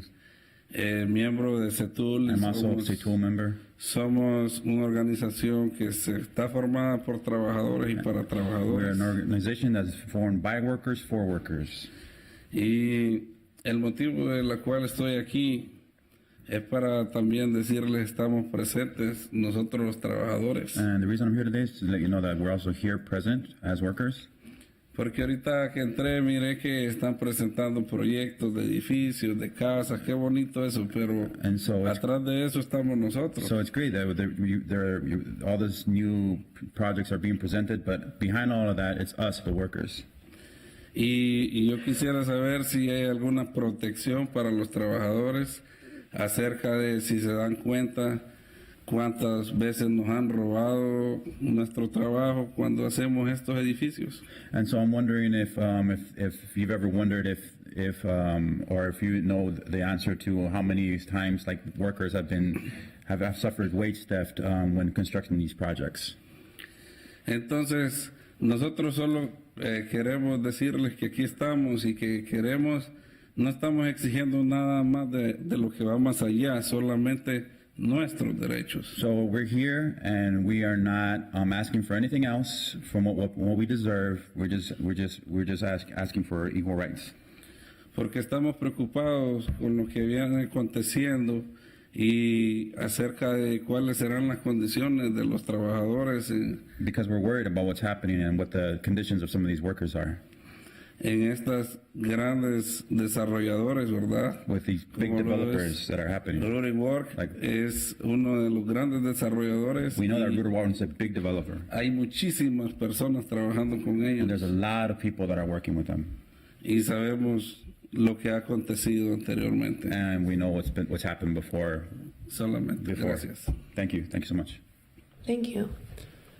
Is there anyone else who'd like to speak? Buenas noches, mi nombre es Jimmer Iriarte. Hello, my name is Jimmer Iriarte. Soy miembro de CETUL y trabajo en la construcción. I am a member of CETUL and I also work in construction. Yo soy uno de los de tráfico de humanos que trabajé para Ricardo Batres. I was one of the, I was a victim of human trafficking. I've worked under Ricardo Batres. Que Ricardo Batres trabajaba para Ruder Walton. And Ricardo Batres was a subcontract for Ruder Walton. La ocasión que estoy aquí es porque cuando yo me lastimé en el trabajo trabajando para Ricardo Batres. The reason I'm here is because I want to tell you about the time that I hurt myself when I was working for Ricardo. Él lo que dijo que no teníamos ningún derecho en este país como inmigrantes que somos, como trabajadores. And Ricardo directly told us that we didn't have any rights as workers working in this country. Cuando yo pedía médico, lo que me dijo que no tenía ningún derecho y me envió a cárcel por 7 meses. And I was asking, when I hurt myself, I asked for medical care, and his response to me was like, oh, you don't have any rights here, and instead I went to jail for 7 months. Y la causa que estoy aquí es peleando para que los demás compañeros de trabajo ya no sigan pasando lo mismo que yo he pasado. And the reason I'm here is because I'm making sure that other workers, just like me, don't go through the same thing that I went through. Porque sabemos que en la industria de construcción están pasando muchas cosas inhumanas.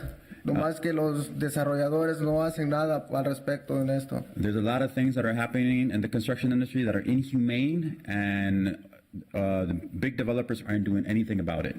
Qué bonito fuera que así como uno sale a trabajar y regresar con esa alegría a la casa con su familia, pero no es así. It would be nice if you could do a day's work and go happy and be home with your family, but it's not like that with us. porque muchos trabajadores estamos siendo víctimas en los trabajos Because a lot of workers are victims con in los their jobs. By subcontratistas, subcontractors, nos están robando nuestro dinero, they're stealing wages. no nos pagan todas nuestras horas, no nos dan nuestros breaks, They nada. don't give us breaks. They don't pay us all our hours. Y una de las preocupaciones que tenemos como trabajadores es donde Rubén Walton está construyendo en cada uno de esos edificios. Sabemos de que hay muchas cosas pasando, nomás que no salen a la luz pública. And so we know that a lot of projects, Ruta Walton, we know that Ruta Walton is developing a lot of projects, and that in a lot of these projects, there are things that are happening that we don't know about. Porque la gente la tienen intimidadas ellos con su dinero y ya no podemos callar más esto. People are intimidated by big money, but we can't stay silent anymore. Okay, gracias. Thank you. Thank you. Is there anyone else who'd like to speak?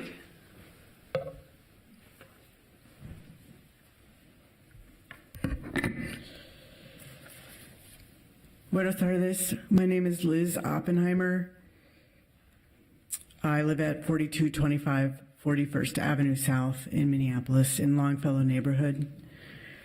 I've got a lot of notes based on some of the new information that reached me tonight, so I'll do my best to weave through. I also want to say I use she, her, and hers pronouns. I've lived in Longfellow for 18 years, and I've been active in my block club and served as a block club co-captain for a couple of those years. I also want to affirm that Longfellow, South Minneapolis, is, as many of you probably know, very informed about what goes on. And I only recently found out about this meeting, and I was able to clear my calendar because of my financial privilege, because I don't have kids, because I don't have to work a 9-to-5 job. So I really respect what a previous speaker addressed about how hard it is sometimes to get the people in the room based on their living conditions. I also want to ask how many of you on the commission have enjoyed that part of Minnehaha Creek and Minnehaha Falls Park that is being considered where this construction might go up. I biked through there many times. We know that it's a jewel of the city. I think a TripAdvisor at Minnehaha Falls Park is listed as #1 place to visit in the city. So I'm really struck by the elevations that the applicant provided. Seemed like they were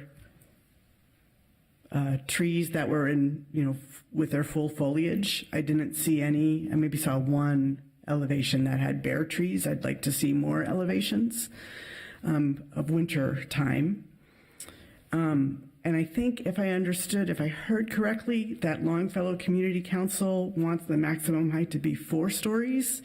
And this project, the applicant is asking for a variance of 6/7 stories, depending on how you measure stories.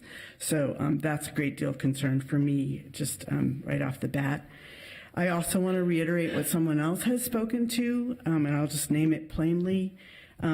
This statement about past practices can't be used for current considerations such as land use applications.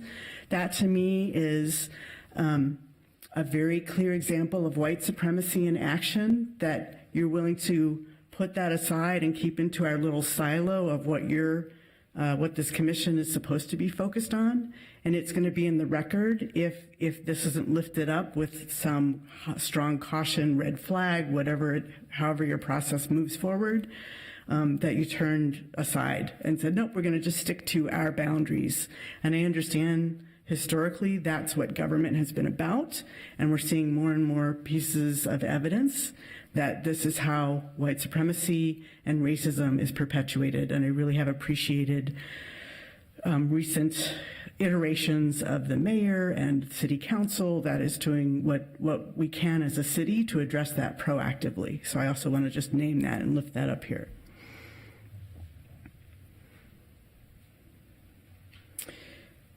As a Longfellow resident, I was around when the development at West River Parkway and Lake Street was being considered. It's the building that houses Dunn Brothers and Longfellow Grill, along with apartments. And I was new in my let's pay attention to what's happening in the city sort of development. but the number of people who turned out for those meetings when that development was being considered really inspired me. There's a lot of concern about the original height that was planned for that building. I believe it was planned for 5 stories, and the community pushed back, and the developer was willing to work with the community and lowered it to 4 stories. So to hear Longfellow Community Council say their suggestion is 4 stories and the applicant upping that, not okay in my book. I also have a concern for what I think of as the character of this part of Longfellow neighborhood. Such a large structure. I'm watching the Cub development go up, and I had the pleasure of riding transit across 46th Street and just took in the enormity of that development right now, which is at 5 stories, and the first story is kind of higher than a single story. And to imagine that this new development would be that much taller in a more pastoral, next to the park, I'm finding myself very hot right now. That is, it would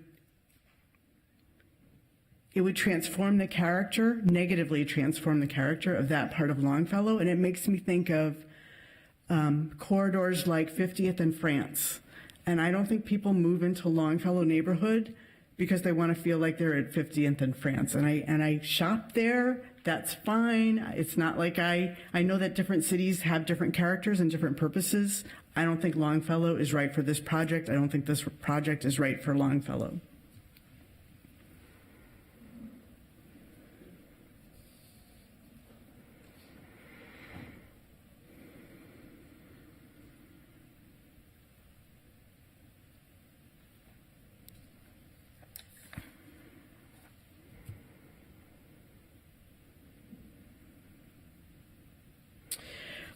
Because some of you have mentioned that you don't know about the history, this is a printout of an article of The Nation from September 2018, just so that y'all can, if you wanted to look for this online, you could.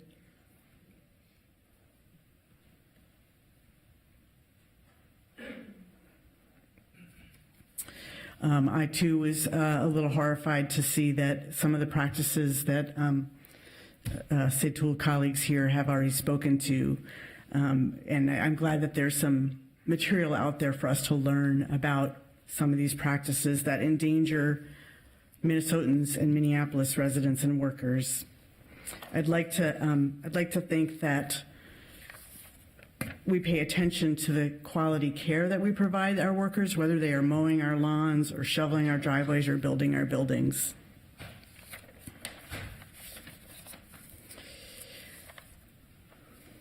So I really appreciate the time to talk with you, and even though it's sad to repeat some of these significant concerns, I think that it has to be thought of more deeply than just what are the rules that we're supposed to operate by. Thank you. Thank you. And would you mind submitting that to the clerk for the record? Or is that your only? Okay, thank you. Is there anyone else who'd like to speak on this issue? Come on. Hello, Commissioners. My name is Sarah Lazarowitz. I'm a resident of the Howe neighborhood, which is represented by the Longfellow Community Council. As you can see, there's been a lot of speakers, so I don't feel like I necessarily need to add too much more to that. You've gotten to hear a little bit about the working conditions that the workers who might be working on this project might experience under Ruder-Walton. I just want to really encourage all of you. This may not be the particular meeting where you might be making a decision about the kind of labor conditions that the workers might be working under, but I would encourage you all, if you're making decisions about the future of development in this city, that you actually educate yourselves and read that article and actually learn about what's going on with Hennepin County, the charges that are against the subcontractor who's been working with Ruder-Walton. I think you have a responsibility to the city to do that, and if you're making decisions about development, these aren't just kind of bland decisions that are about buildings. These are actually decisions that make a difference in people's lives. So I'm just going to end my comments there, and I hope that you really consider that. Thank you. Thank you. Is there anyone else who'd like to speak? Hi, my name is Merle Payne. I'm the co-director of CETUL. I live at 3740 21st Avenue South. I think we've heard a lot of comments and concerns both about labor practices as well as variances that have been requested. A lot of these concerns did not come before Longfellow, and the Longfellow Community Council was not aware of these concerns when this conversation first came up and when they first wrote a letter. And I have heard from many people in the neighborhood who are very concerned about this, and I think that they would express very different concerns, and you would see a very different letter coming from the Community Council if there were an opportunity for a deeper conversation. So I would request and ask that this be put back to the Community Council for members of the community to actually really have a deeper conversation about this before a project we're going to go forward, both all of the concerns that have come up about the labor as well as the variances. Thank you. Thank you. Is there anyone else who'd like to speak on this? You've already spoken. I think it's fair. Can I respond? Kara, would you like to come up with him to respond?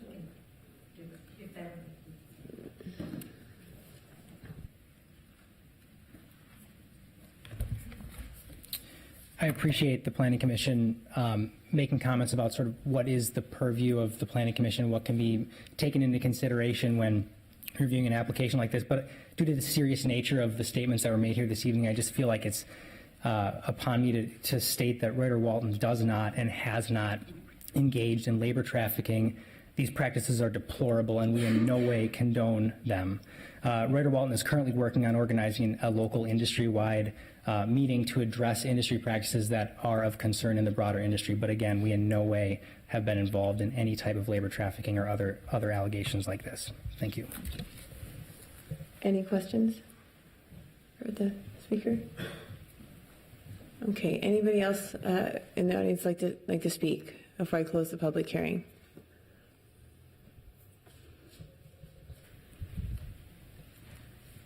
Hello, my name is Eduardo Morales.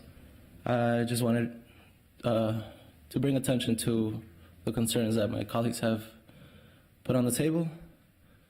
I grew up here in South Minneapolis in a culture where a lot of the Hispanic kids grew up working in construction sites, the NAR sites, Reuter Walton sites. This I lived, so these are straight facts. We're calling on Reuter Walton to be a leader in development and sit down with Seitul and see how we can help each other out so we can create better conditions for workers and so we can minimize labor trafficking here in Minneapolis. As I said before, I grew up South Minneapolis, went to Anderson Open Middle School, and most of those kids worked in construction. And as I moved on into Roosevelt High School, most of those kids of color worked in construction. I saw a lot of things that no kid should see at those ages. And thank you for your time and thank you for listening to us. Thank you. Is there anyone else that'd like to speak? All right, seeing no one, I'll close the public hearing on this item. Commissioners, we have 3 applications before us.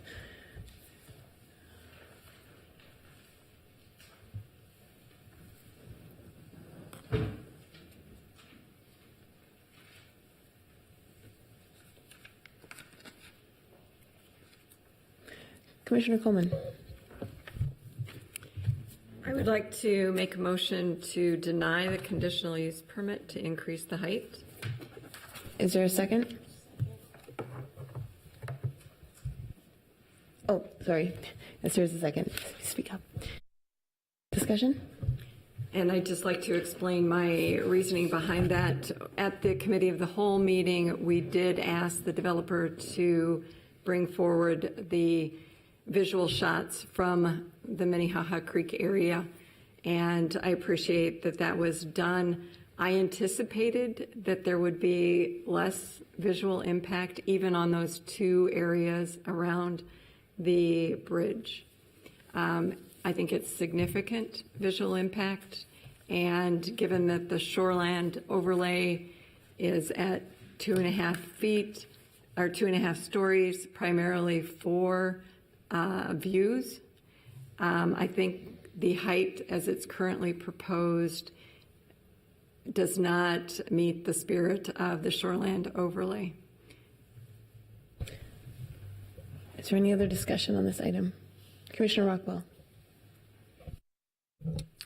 I'm not sure how I'm going to vote on this yet, but I was going to suggest a lower height as well. I do think the height is too high. I guess my question for Commissioner Coleman is, do you have from the pictures a height that looks right? Or I guess what I'm trying to do is see if 35 feet is right, or if, I don't know what. But can you elaborate a little bit on the specifics of the height you see as appropriate? Certainly, from the images that were shared, it seems to me that 4 stories, which was the suggestion from the neighborhood association, is probably appropriate and would diminish most of the visual impact along those vantage points around the bridge. Commissioner Rockwell. And 4 stories, I mean, I don't really care about the stories, but 4 stories at 56 feet, 4 stories and 50 feet? I can only talk about stories because that's what the pictures show. Right. So if you look at the 4th story in the picture, Okay. I have no idea what the feet is. Got it. Cool. I don't know. Is there any other discussion on the motion? All right, seeing none, clerk, would you please call roll? Oh, sorry, Commissioner Marino. So I was just going to say, you would be able to see a 2.5-story building from the angles where you can see the building from the creek currently. And so I don't know, a lot of the shoreland overlay stuff, I feel like we kind of apply this irregularly. And I think this is a spot where there are a lot of amenities down the street from a transit station where we're building, also a fairly large building. And I don't think that this is out of character with the area, so I won't be voting for the motion. Any other discussion? All right, clerk, would you please call roll? The motion is to deny the conditional use permit. Coleman. Aye. Ellison. Sorry, Colgill. Aye. Ellison. Aye. Kronzer. No. Magrino. No. Rockwell. Aye. Schrader. Not here. He left. Oh, yeah, did that. And Sweezy. No. So that's 4 yeses and 3 nos. So that motion passes. The conditional use permit has been denied. We still have a variance and a site plan review to consider.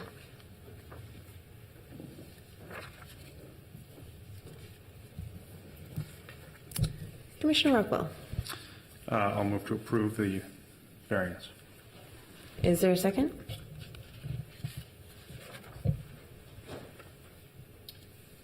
Commissioner Magrino seconded. Any discussion on the variance? All right, seeing none, clerk, would you please call the roll? Coleman. Aye. Colgill. No. Ellison. No. Kronzer. Aye.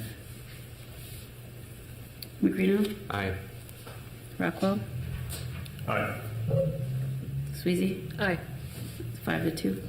All right, the variance has passed. And last up is a site plan review with 7 stated conditions. Commissioner Rockwell. I will move to deny site plan review due to the height issue. Is there a second? And a second. Commissioner Rockwell? I wanted to respond a little bit to the testimony we heard.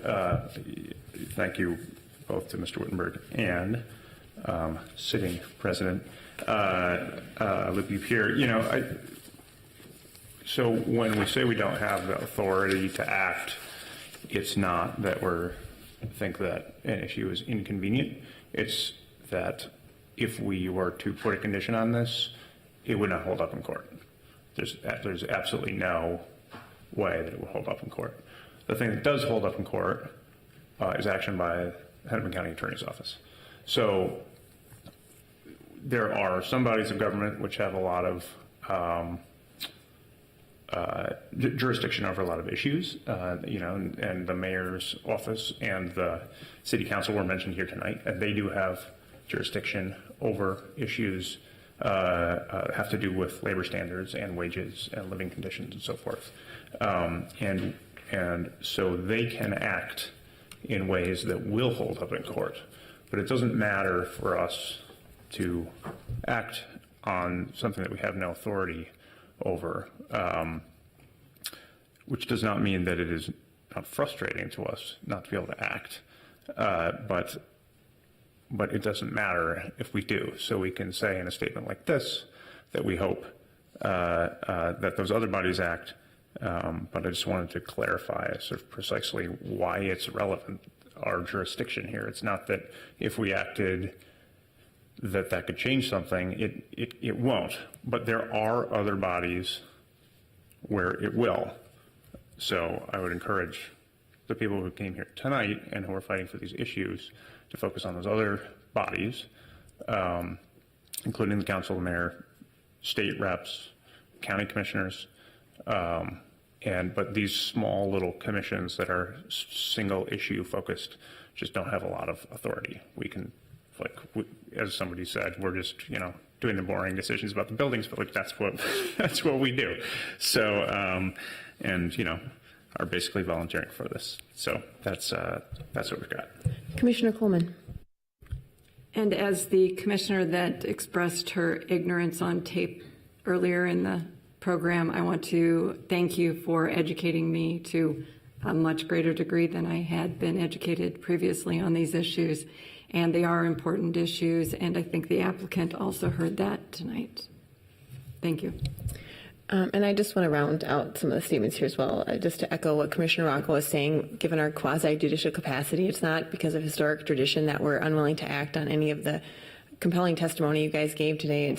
It's that we are literally restricted on what we can have a say on and what can impact out those decisions. And any decision we made outside that purview would actually be only to your detriment, because it wouldn't hold any water. That being said, I think your presence here has brought a spotlight to a very disturbing issue, and I would hope that you guys continue to advocate for that and what is right. And I would also hope that the developer would work with these groups if you're as committed to making this change and leading the charge, that you'll open your door to them and have some meaningful discussions, specifically as it appears to be related to subcontractors that may or may not be working for you, since we are not the judicial authority on that matter. So I just want to thank everybody, though, for taking their time and coming down here, because I do think it was quite worthwhile. Whether or not you got what you wanted, we had to make our decisions based strictly on what we had a purview to do. So that's what we had, the lens we had to look through it with. But thank you. Is there any other comment before Commissioner Elson? I want to thank the commissioners for, because as someone who's sitting up here going, well, why can't we act on some of these other issues? Thank you for letting me know why. That's important. But I also want to say, the people who came to speak, it's not that you wasted your time. This was very helpful to shine the light on what is going on and what's happening. And so I just want to thank everyone for tonight. All right, seeing no other comments, Clerk, would you please call roll on denial of the site plan review? Coleman? Aye. Kogel? Aye. Ellison? Aye. Kranzer? Aye. Magrino? No. Rockwell? Aye. Sweezy? No. 5-2. All right, the site plan review is denied. All right, next item on the agenda is 44th at Harriet. Staff is Mailing Smith.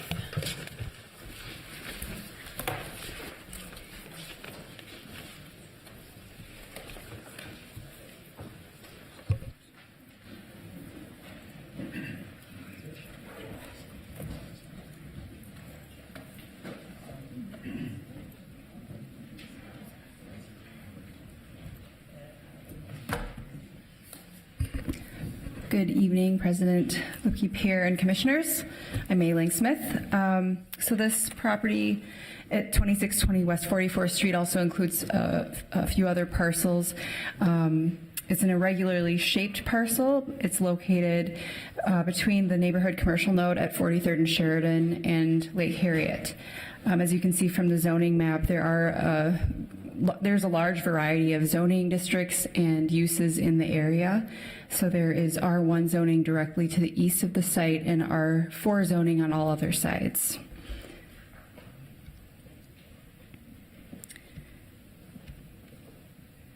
The site includes a single-family home which would be demolished as part of this proposal. The proposal is a 3-story building with 36 dwelling units and 36 enclosed parking spaces. You may recall that in 2017, the same applicant came forward with a proposal for a 4-story building, and at that time, the Planning Commission approved the project, but for a 3-story building instead of the requested 4 stories, and the City Council upheld that decision. And the applicant is now proposing a different project. So this is no longer a cluster development, it's just a single apartment building. And it's at a lower height at the 3 stories and 42 feet that was approved by the Planning Commission last year. There are a number of applications required. So there's the CUP, the conditional use permit to increase height in the shoreland overlay district, which allows a total height of 2.5 stories. And so this is a half-story increase request to 3 stories. There's also a variance to reduce the minimum lot area. Variances to reduce the minimum front yard from 29 feet to 20 to 22 feet to allow the building wall, and to 12 feet to allow the canopy. Along the east side, there are going to be 2 ground floor patios, so the applicant is requesting a reduction to 4 feet to allow those patios. And then along the rear yard, the building wall encroaches within the 9-foot setback, and it's at 4 feet at its closest point. Site plan reviews, of course, required, and it's notable that this proposal does not require any alternative compliance. So here are the elevations. The primary materials, it's a pretty simple palette. Brick is the primary material, and then there are metal accents. You can see from the north elevation that there is garage access directly from the alley, so that would include access for 4 enclosed parking spaces as well as the trash room. And then along the west side of the building, there's a driveway that leads to the underground parking area.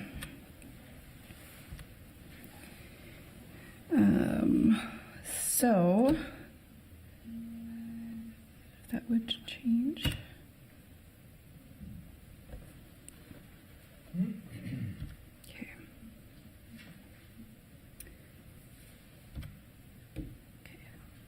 Sorry. So here's the site plan, so you can see the driveway situation I was telling you about. And I'll just note that this is the location where the patios are encroaching right here.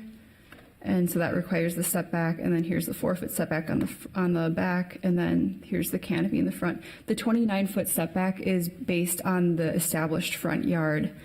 So most of the building would be pretty much in line with that, but it's the it's the canopy that's encroaching in the front yard. So the conditional use permit findings, I'm just going to summarize what staff found in the staff report. So the shoreland obviously allows up to 2.5 stories without a CUP. The R4 district allows up to 4 stories. So the proposed building is 14 feet shorter than what is allowed by right in the R4 without the shoreland. There is already development on this block or within a block of this area that is 3 stories or taller, and so that's already in the shoreland overlay district. It's already developed at 3 stories or taller. Staff finds that the development would not compromise the shoreland area adjacent to Lake Harriet. The proposal also greatly exceeds the minimum landscaped area and window requirements, and this helps to offset the height request. For instance, R4 allows up to 85% of the site to be impervious, and the applicant is proposing 58%. They're also exceeding the tree and shrub requirement. The applicant has proposed to vary the massing, building setbacks, and architectural features of the development to address light and air of the proposed building. The overall height of the building is 42 feet, while the closest residential home to the east is 85 feet away, and then the nearest residential home to the west is 37 feet away at the nearest point. And then the building is also separated from other buildings on the north and south sides by the public street and the alley. The shadow study does show that there would be some shadowing effects right before sunrise and before sunset during the summer and winter months, but midday shadowing is not expected throughout the year. The shadowing impact caused by this building is not greater than the shadowing impact caused by other existing buildings in the area. We also find that the building is 380 feet west of the protected water, and there are a number of properties, trees, a parkway, and also a public street that separate the site from the protected water. Here's a drawing that was submitted by the applicant that shows you how the sight line and the height would be perceived at the lake. I'll also cover the minimum lot area variance, which is a comment that's come up in a number of the comments before you. So the allowed minimum lot area is 1,041 square feet per unit, or up to 26 units without a variance. The applicant is proposing 36 dwelling units, and that's a minimum lot area of 751 square feet based on the lot area of the property. And I'd like to note that lot area is an issue that comes up typically in R3 and R4. It is not a limiting factor in R5, R6, any of the commercial districts, downtown, or industrial districts. Staff finds that the irregular shape and varied grade constrains options for developing this parcel, which does have 6 sides, and the applicant is attempting to build the property in a way that it complies with both the R4 requirements and also the minimum parking requirements, and closely comply with the shoreland overlay height requirements. And we find that there is a reasonable use associated with this variance. The allowed FAR is 1.8, and the applicant is proposing an FAR of 1.16. There is a question about let's see. Oh, sorry. So the lot area only can limit the number of dwelling units, but it doesn't actually limit anything like occupancy or bedrooms of those units. So for instance, a 26-unit building that would be allowed by right could have larger bedrooms or larger unit size, and that could potentially have more people than a building that has 36 units. And this proposed building has smaller unit sizes, and so it doesn't address actual number of people who could potentially live in this building. So it's sort of limited in that respect. And then another point is that we find that the proposal does comply with providing housing of different sizes and income levels in different areas of the city. Staff's response to the other setback variances are found in your staff report. Again, there's no alternative compliance requested, and we are recommending approval of all of the applications, but we are recommending that the canopy depth be reduced to 4 feet in the required yard. There are a number of comments in your packets tonight that were not originally in the staff report because we've received them since the publication of the staff report. I actually received one more that I'd like to deliver to the clerk just so you have them.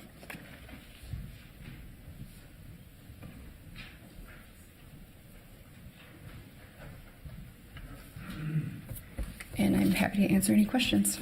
Are there any questions for staff? I see none. Thank you, Mealings. Would the applicant like to come up and speak on this item?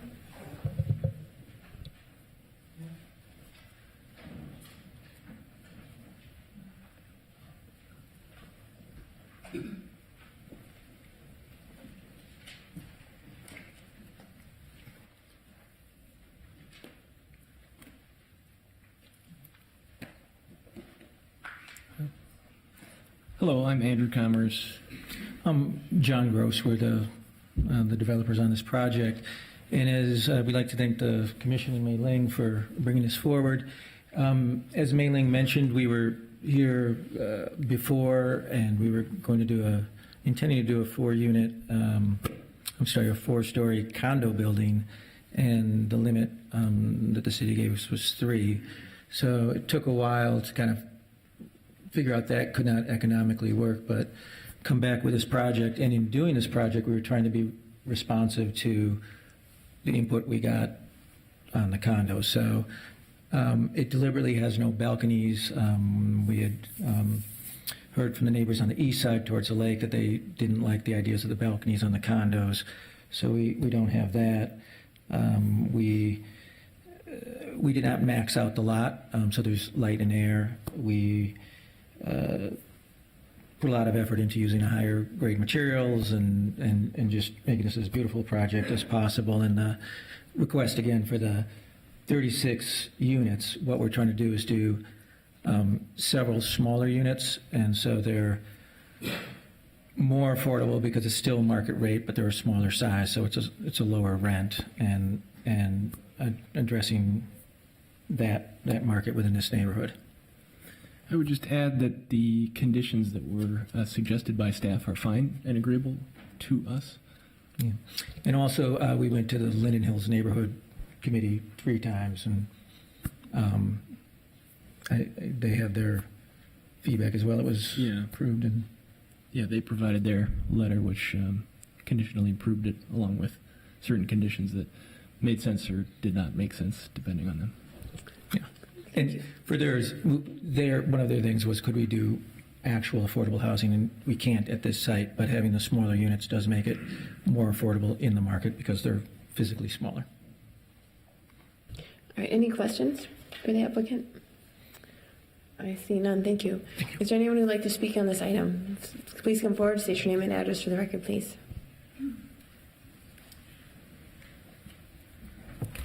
Hello, my name's Julie Stewart, and I live with my husband John Bassett at 4350 West Lake Harriet Parkway, which is the house, the single-family dwelling immediately to the east of the proposed building. I'd like to talk about both what this building will mean to me and my husband personally, as well as our neighbors immediately to the north of us. And then I'd also like to talk some about some of the neighborhood discussion that has taken place on next door Linden Hills, so that you can get an idea of what some of the broader issues are in the minds of the neighbors in the community. And I would like to say that I understand that the developers have the right to build a multi-unit building, and it is zoned for that. But they are requesting numerous variances, as well as a conditional use permit, which will make the building both taller and also many more units, than it would have if those variances weren't granted. So let me just quickly start with the personal impact, and I would like to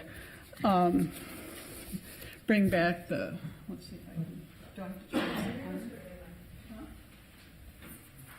can. Yeah, it'll come up if you put it on there, though. Yep.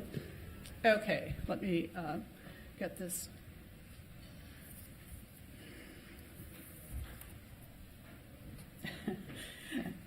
Okay, so here's the proposed building here, which goes all the way from here to here. Here's our house, here's the condo building next door, and then you've got various large houses that are along Lake Harriet Parkway. The first thing I'd like to talk about, and obviously it only affects a few of us, but it's a very large effect, and that is the loss of privacy. So what you might not realize is that underneath our backyard and underneath the backyard of this condo building next door, this little box, incidentally, is just it's not a structure, it's a skylight. So what's underneath that whole kind of really big backyard is an underground parking lot. Some of it is owned by us for our house, and some of it is owned by the building next door. So what's on top of that is just 1.5 feet of soil. So what that means is that right now you've got a really broad expanse with not a lot in the way of shrubbery and so on. We could conceivably plant trees right along the periphery, but we're not going to be able to create a private backyard, which means this is going to be basically a fishbowl situation for us, which basically means we're not going to be using that backyard. I mean, it's not a good situation. Secondly, I'd like to say that the staff report indicated that you felt that the new building would be an enhancement relative to current conditions. And I would say that's true for half of the plot, the half that was the Brenda Yulin house. I mean, there was some controversy around that too because of its historical value, but it was not in good shape, and it was kind of an eyesore. And I think this building would be nicer than that. But the other half of the plot is a 100-year-old home that was beautifully remodeled and expanded in the last 10 years. It's a beautiful house, and if I'd known I had the overhead projector, I would have brought a picture for you. So that's what we're looking at right now, and that's what's going to be replaced. Now, you know, I'm sure that these guys will build a nice apartment building, but it is basically a big box. So we're replacing a beautifully remodeled historic home with a big box. I'd also like to point out, and this sort of goes against the current a little bit, but I just have to say it. Somewhere in your staff report comments, there was some remarks about how it's good to have multiple use dwellings. I mean, multiple different kinds of dwellings, and that one of our goals is to have, like, not all single-family homes or all this or all that, but a mixture. We had a mixture previously on the north side of 44th Street, just on the block from Lake Harriet Parkway up to Upton. We had 2 years ago 5 single-family homes and something like 5 different multiple family buildings, everything from fourplexes up to pretty large buildings. What has happened in the last year and a half is, of those 5 single-family homes, 2 have been raised. The third one will be, a beautiful home, will be raised as part of this, which leaves 2. My house and my husband's house is one. The other one is a house just on the west side of the proposed development, and that is currently not in good shape, owned by a developer, and clearly a candidate for teardown, which tells me that, granted, I'm conjecturing, but probably in a few years, the only house on this block, the only single-family house, is our house. And obviously, we're worried a little bit about what that's going to do to the value of our house, that and being in a fishbowl in our backyard. So that's the personal impact. Now I'd like to talk a little bit about the broader impact, because there was some good person put out a comment on Nextdoor Linden Hills. You're probably familiar with the Nextdoor software about this. And that comment generated 59 remarks. Of those 59 remarks, 18 were discretely different people who were expressing an opinion once they'd learned something. And of those, 1 was in favor and 17 were not. And the reason overwhelmingly are actually not the reasons I've just talked about. It's overwhelmingly, let's talk about traffic for just a second. Traffic was put in your staff report as being, yeah, traffic's not a problem. I'm sorry, not traffic, parking. And the fact that they're putting 36 spaces underneath the building is very good. But let's be real. There's going to be additional demand for street parking generated by this building. First of all, those places are extra cost. So some of these tenants are going to choose not to park there. They're going to, some tenants will have multiple vehicles, and there will be guests, and some of these apartments are, 1 bedroom and larger, and there could be multiple cars. So yeah, big deal, except if you've ever tried to park around where we live there, it's really tough in the best of circumstances. So that's a problem. It will potentially affect the local businesses. We've got some really great little businesses in Linden Hills, but we're reaching the point where people won't be able to come because they won't be able to find a place to park. So that's one concern. The other concern is the access to this building. Now, every other multi-family dwelling on 44th Street, I believe, I was out there checking today, has access from 44th Street, meaning there's a driveway that goes back and down, and the parking's underneath and some of it's behind, and so on. This one is going to be accessed through an alleyway off of Upton. The alleyway is between two businesses, Creative Kid Stuff on one side and Bibelo on the other side. And we all know, Bibelo may not be there, but there will be some equivalent shop there. The entry to that alley is so narrow that there's parking on either side for their businesses, and it's angled. So you think, okay, it's angled. Okay, I'm going to park here, it's angled. And then you realize when you're trying to get out that either you're going to back out onto Upton or you're going to have to turn around somewhere because it's just sort of a no man's land back there. So we've got a lot of concern around 36 more cars coming in and out of an area that's very heavy pedestrian. There's a pedestrian crosswalk right there. There's Creative Kid Stuff, which means there's a lot of kids in the area. Visibility is not going to be good coming out of there.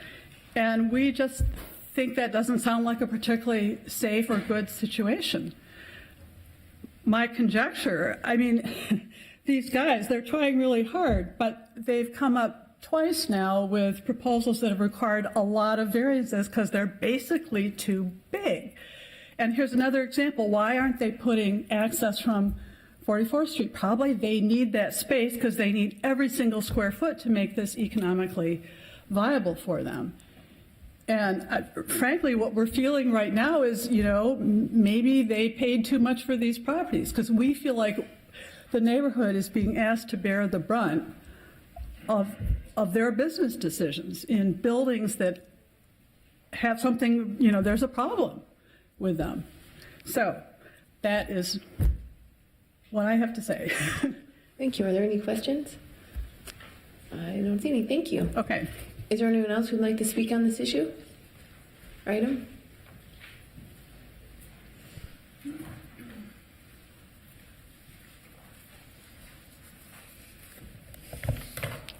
Take off.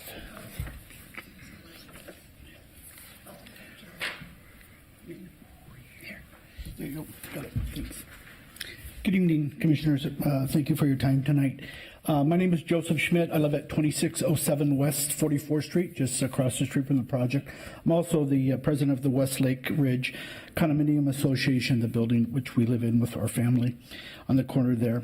And I come tonight to ask of two things from you guys, is to deny the height variation request and the unit request. We are living amongst the 2040 plan now.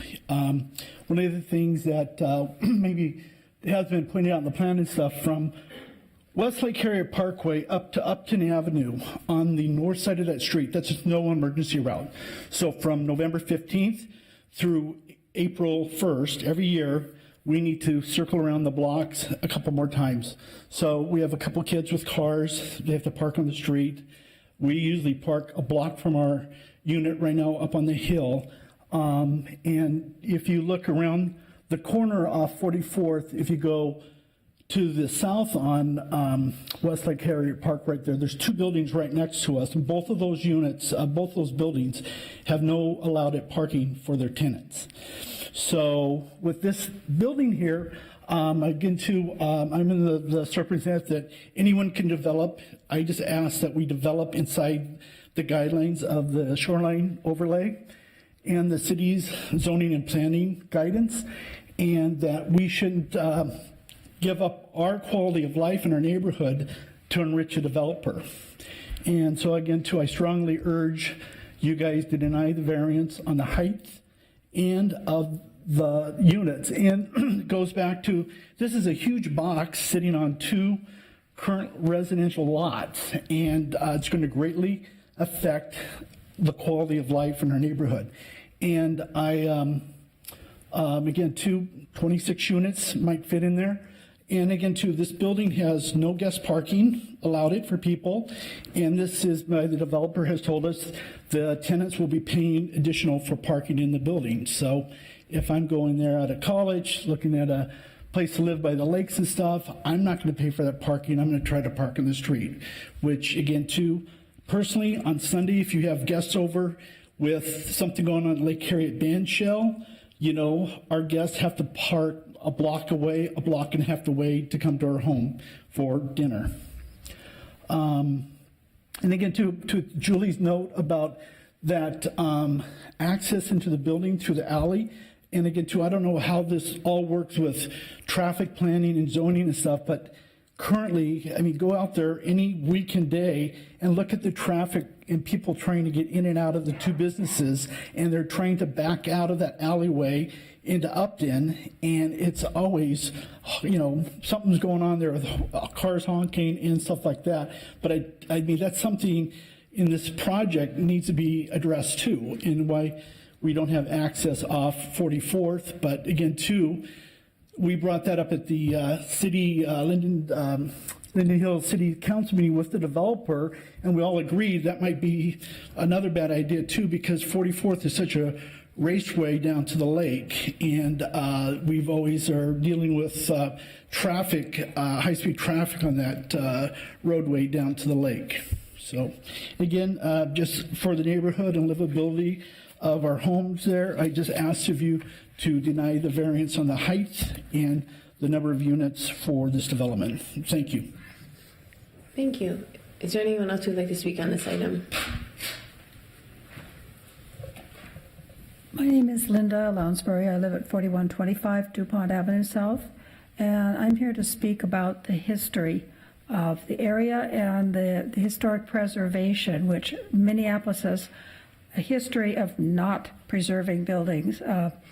And I'm concerned about tearing down a perfectly good century-old house that will have to go if this is approved. I'd like to see more concern about the historic structures in our city. That's one of the things that attracted me to Minneapolis in the first place, was all the charming and livable houses that I saw. And this project has as much charm as a Kmart. So I would like to ask not to tear down the existing house. The Euland house is already gone. But we have one house there that is still part of the fabric of the neighborhood, and it will change the character of the neighborhood to keep tearing down the houses and putting in big boxes. Thank you. Thank you. Is there anyone else who'd like to speak on this item? Yep. Step forward. Go ahead. My name is Pat Toutant. I live right across the street at 2617 West 44th. In fact, I bought the home of the developer, John Gross, a year ago. And I moved here after a lifetime of 64 years in Wisconsin. Some people feel I left Wisconsin because I knew what was going to happen to Green Bay and figured out what was going to happen with the Vikings. That's not the case. I am a marathon runner and have spent a lot of years running around Lake Harriet. And I went to school at St. Thomas. 9 of my 12 grandkids live up here. My wife and I wanted to come and live in a very vibrant, special part of the Twin Cities, which Linden Hills is. I can't claim to have the history that these people do, but I can tell you they're a passionate bunch, and rightly so. But I'm a little bit heartbroken when John and I, and in no way do I believe he misled me, because I think he's an outstanding guy. The home I bought is beautiful. It's very unique. But I started negotiating on this property in late October of 17, and we closed a year ago Saturday on December 1st. And unbeknownst to me, when John and I talked about that vacant lot across the street, he was very forthright with me that he owned it, and that the home across the street, which is a beautiful single-family home, which is operating, I think, as a Airbnb. It's beautiful. But at that point, he told me that his thoughts were on this project of a a 4-story, 6 to 8 unit building. I thought that made a great deal of sense, because why should I deny anybody exactly what I just did, move to a beautiful neighborhood? That 4 to 6, 6 to 8 made sense to me. I was disheartened to learn, not until this issue started to elevate, that that deal had actually been voted against between the time I had negotiated and John had accepted my offer and close. Now, I can't honestly say if I would have known what was on the potential, that would have changed my mind, because I do love that home. I do love that area. I'm surrounded by apartments. I love the neighborhood. I love the diversity of the people. I'm concerned about parking. I'm concerned about traffic, as that is a pathway to that lake. But I'm baffled how we can casually go from 8 to 36 units. It just seems so casual to me. And I've sat, and thank you all for what you do. I've been on that side and spent a lot of time in front of this type of meeting, and I applaud you for your efforts. And I know you do your very, very best. And I know you need to serve the majority of the people. And I'm not here about my personally, I would like to suggest that my experience has taught me one thing, that normally the rules, the zoning rules, are put in place with an awful lot of thought. And it's a very slippery slope once we start to allow variances, because where do you draw the line? And all of a sudden we go up 8 feet, and the next project goes up another 2. It doesn't seem like much. But to me, from 8 units to 36 units seems like an awful lot. So my suggestion is, I'm all for the development within the rules. I would ask that you do not allow any of these variances. We can build a beautiful property, maintain everything we want to do for now and for the 2040 within the guidelines that I think have been established by some pretty smart, well-thought people. So thank you. I appreciate all your efforts. Thank you. Is there anyone else who'd like to speak on this? That's a ditto then. Okay. Anybody else? If not, I'll close the public hearing on this item. Commissioners, we have 6 applications before us. Would anybody like to start with a discussion or a motion? Commissioner Colville. Yeah, I'll move to approve the conditional use permit to increase the maximum height of a new building in the Shoreland Overlay District from 2.5 stories, 35 feet to 42 feet. Second. There's a motion and a second. Any discussion on this item? Commissioner Rockwell? Oh, Commissioner Ponzer. Apologies. Then Commissioner Rockwell. I have a question for staff. Is there any stormwater management on site on this project? Yes, I don't have it on electronically tonight, but there are 2 plans in your packets that show The underground management. tank kind of on the northeast corner of the site is, do you happen to know, is that a 1.1 inch? I'll have to defer to the applicant about the details. Okay.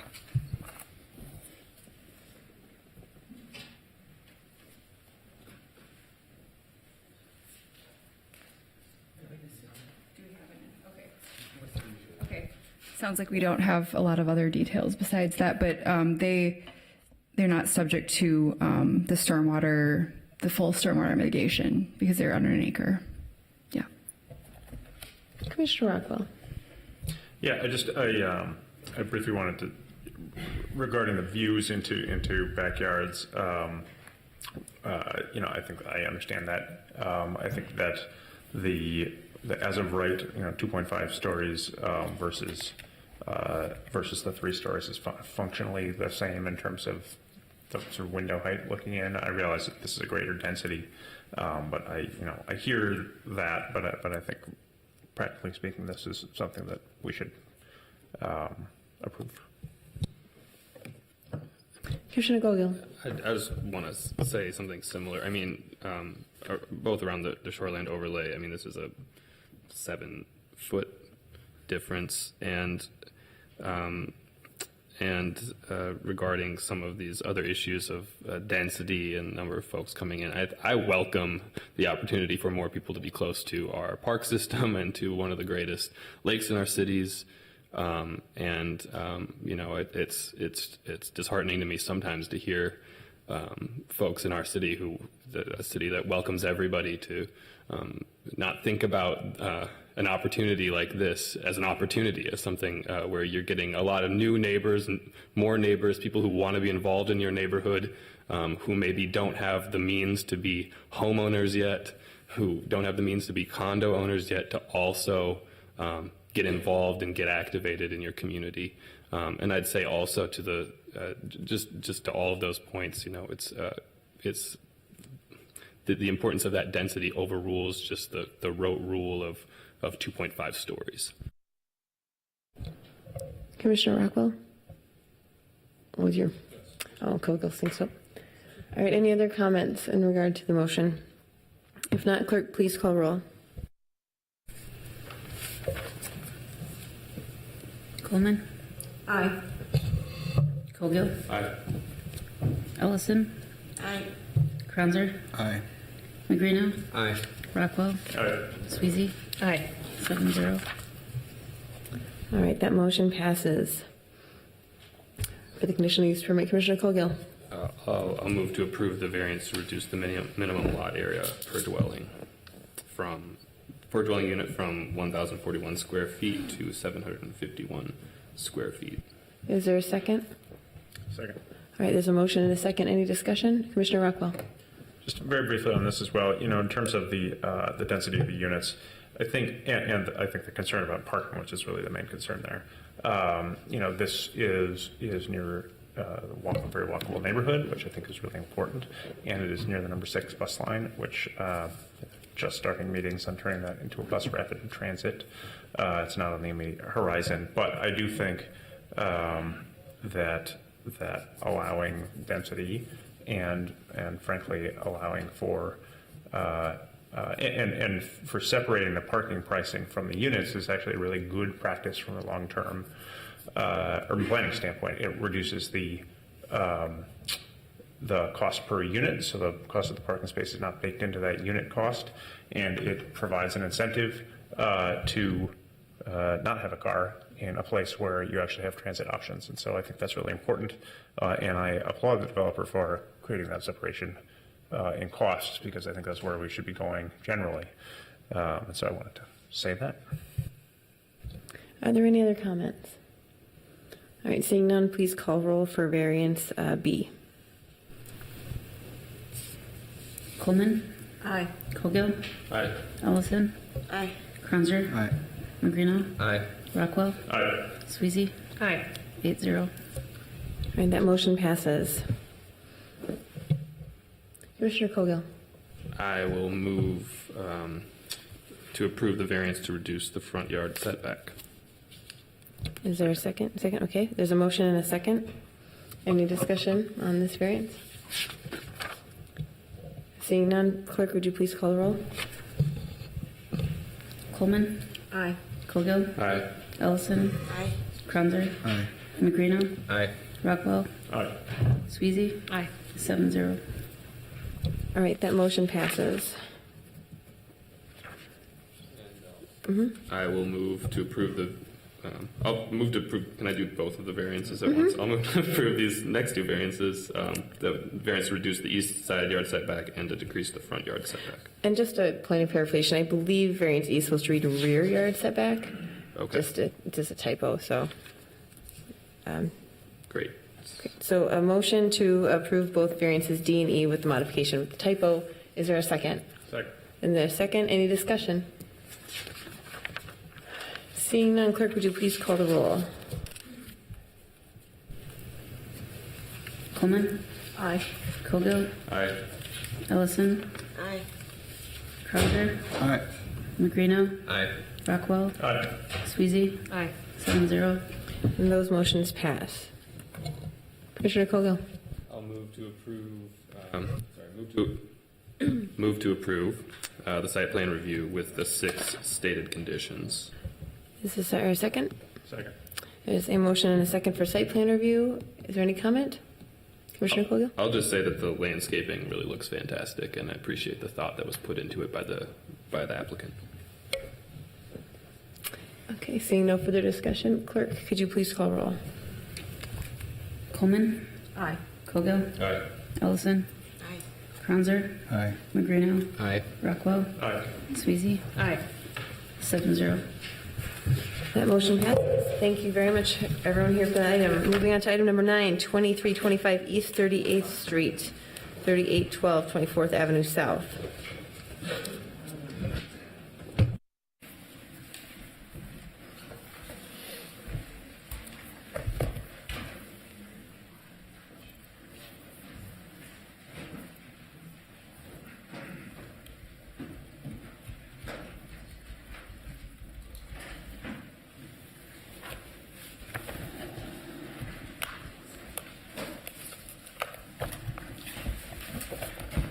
Okay, the next project before you is located at 2325 East 38th Street and 3812 24th Avenue South. This is a project in the 12th Ward in the Standish neighborhood. You'll notice that the parcel fronting along East 38th Street, number 2325, is currently split zone between the C1 and the R1A district. And the southernmost parcel, which is currently occupied by a single-family home, is also zoned for the R1A. That northernmost parcel is currently occupied by a vacant gas filling station. The proposal is to demolish both existing structures in order to construct a new 4-story mixed-use building with 63 dwelling units and approximately 4,000 square feet of retail uses.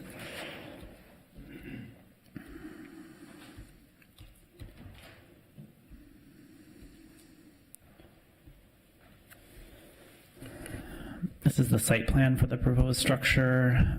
It includes a retail space fronting along East 38th Street on the north end of the parcel that wraps around slightly onto 24th Avenue South, and then the rest of 24th Avenue South is lined with residential lobby and amenity spaces. The principal entrance for the residential portion of the building is also located on 24th Avenue South, and then there are 2 planned entrances for the retail uses along 38th. The application, or the project, includes several applications, and as you'll remember in our discussions in Committee of the Whole, this is, I believe, the first project to request the split zoning overlay district in order to allow for 2 zoning districts within one project. So the northern half of the 2325 parcel will remain zoned for C1, and the southern 2/3 of the project are requesting a rezoning to the R5 district for the residential uses on that portion of the site.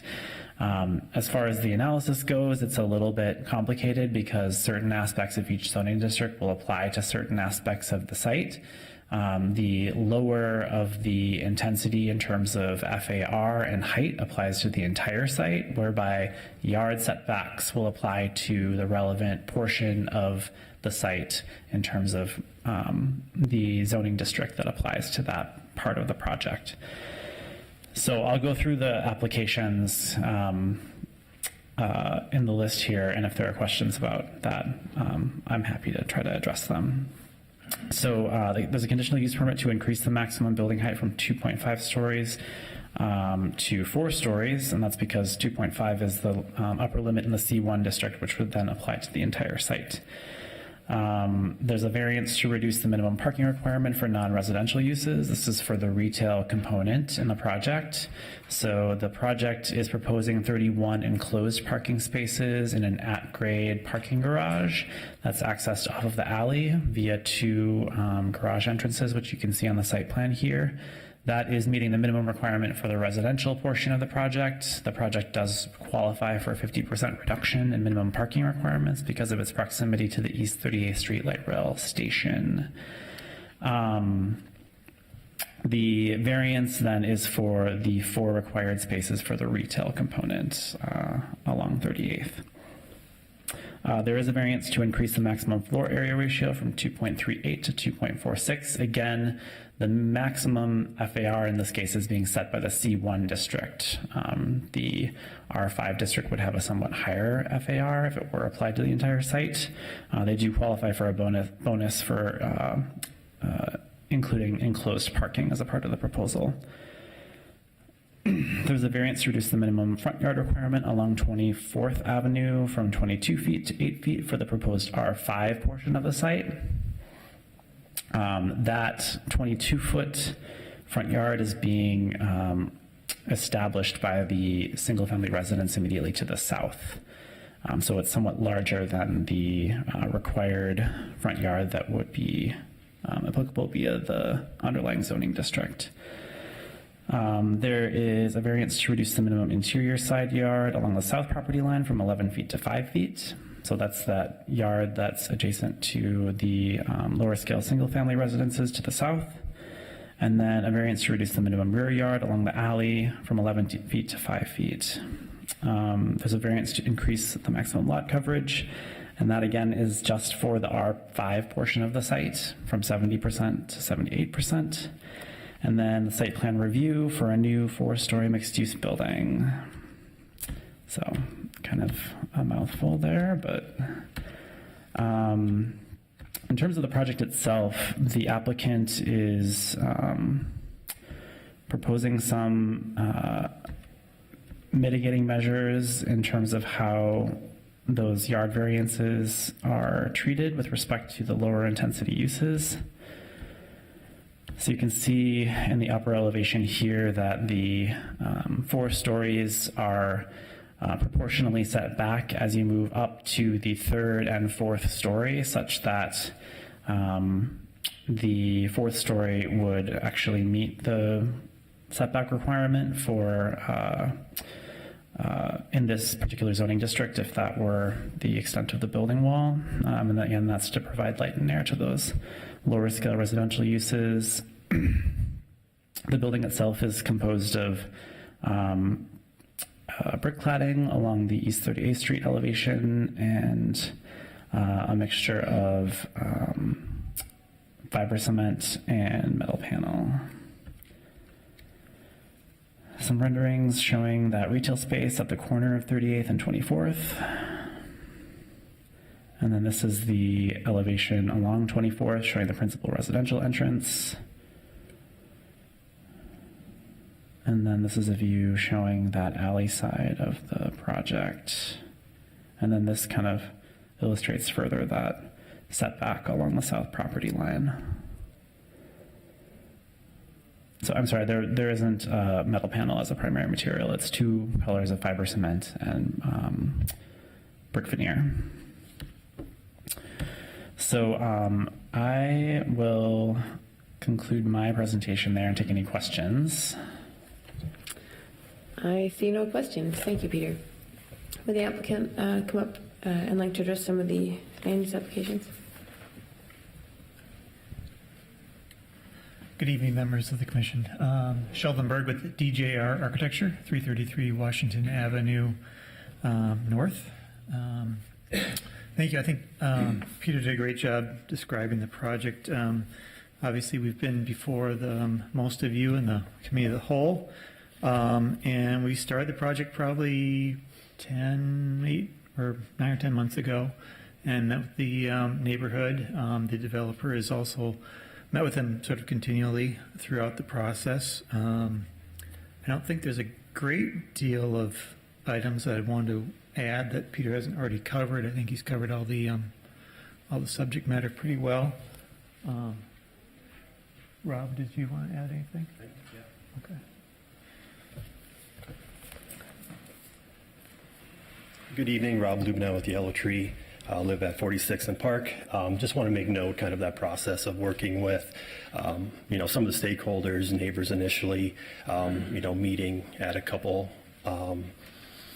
CINA neighborhood groups, meeting with members on site, and then finally meeting with the housing committee with CINA. So it truly has transformed, starting with kind of the process to get to where we're at today. So initially we had two options. One is if we assembled with the single family home to the south, so it's that added parcel, and one that did not. So I guess at that meeting there was strong suggestion that they were concerned about parking. Us initially, I guess we wanted one, prioritize commercial, and then prioritize housing, and after that we were concerned about parking. But just one of the things that we reviewed with the neighbors is that parking was a concern of theirs. So by adding that additional single family home to the south, it did allow us to provide twice as much parking. And then it kind of then played into a bunch of things. That was kind of back and forth between how we orientated the building, how it, the perception on 24th that it's two separate masses rather than, one solid facade, which I think is more in line with the single family homes, the duplex directly to the south, but then still having a large commercial presence. So just disclose, Yellow Tree is on the corner of 38th and Center. This is our corridor.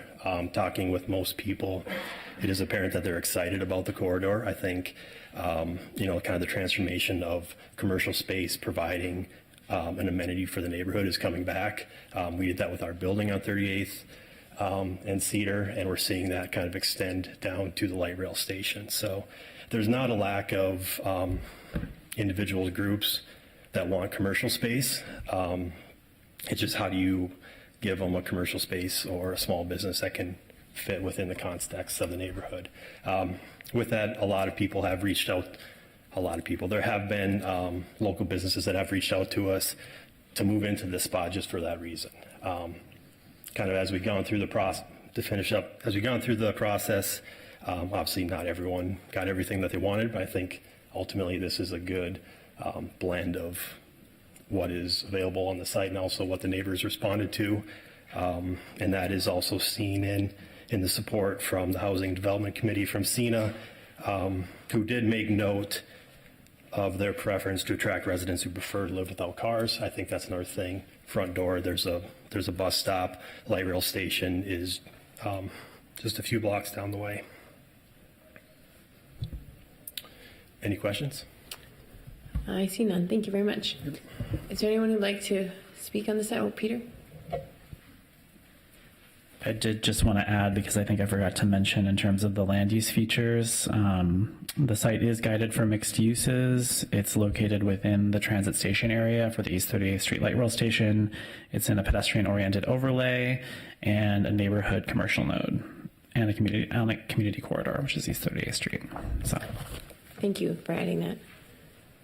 Is there anyone who'd like to speak on this item? Move forward to say your name and address for the record.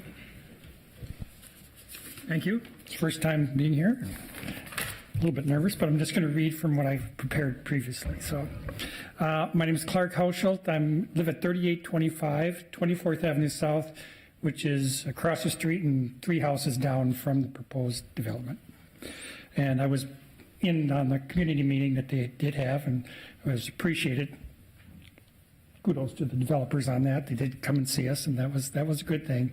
But there is one issue particularly that I'm concerned with, that I'll keep my comments somewhat specifically to that.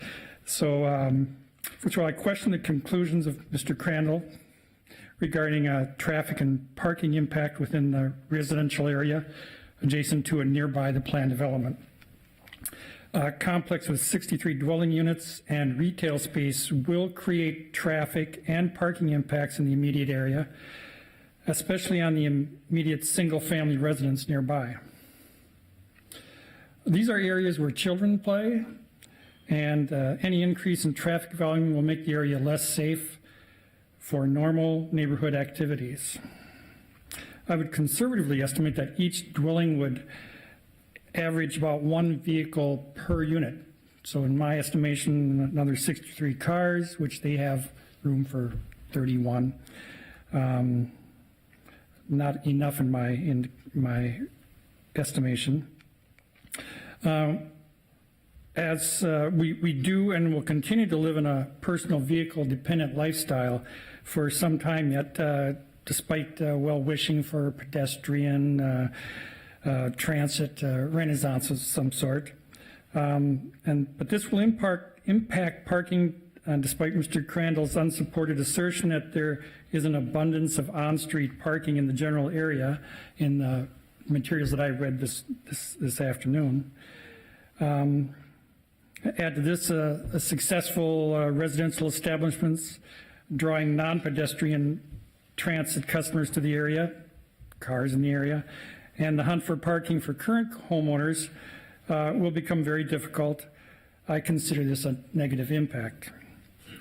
How someone could come to the conclusion that adding this many people to the area with their vehicles will not impact traffic in the area defies previous experience. More traffic will be created on 38th Street, on 24th Avenue, in the alley between 24th and 23rd Avenues. As an example, the construction of a similar complex on 38th Street and 28th Avenue has created traffic and parking issues. In some cases, I perceive that this overcrowding traffic and parking has caused difficulty for small businesses to survive.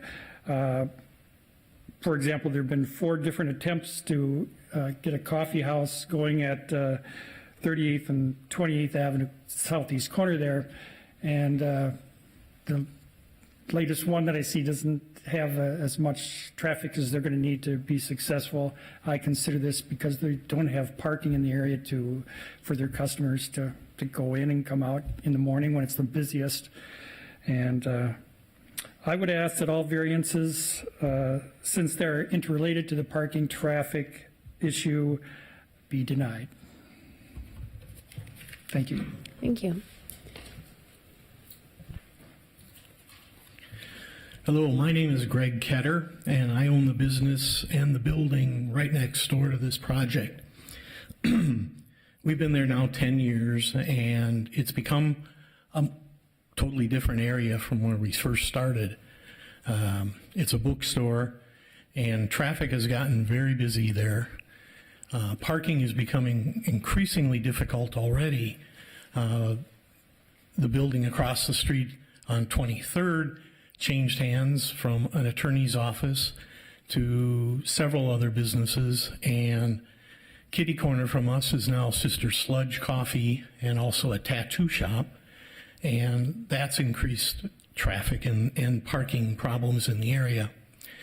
This is going to probably set us over the edge. It's going to be very difficult for parking in that area. I'm lucky I have a small parking lot myself, and I have enough parking theoretically for my business, but they're going to probably start parking there too.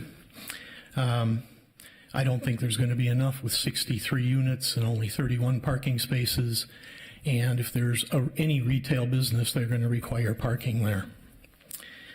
The other problem I have is with the height of the building. I have a single story. They want to do 4 stories right next door. That's going to be a problem. I already have put on hold a solar panel project that I was going to do. But if they put that building up, then it would make solar panels totally moot. I'd still like to do that project, but I have to hold off until I find out what happens. A 2.5 story, as is required, would probably be fine for the area, but 4 stories is just way too many. 38th Street has become, as I said, quite a good corridor. It's becoming very friendly for business and things, but as was just said, the new development at 28th Street and 28th Avenue and 38th Street has increased parking problems there, even though the retail businesses are gone empty for over a year now. I don't know if they've actually tried very hard to fill them, but they have been empty for quite some time. I'd just like to see these variances opposed at this point, and going back to the original 2.5 stories. But thank you. Thank you. Is there anyone else who'd like to speak on this item?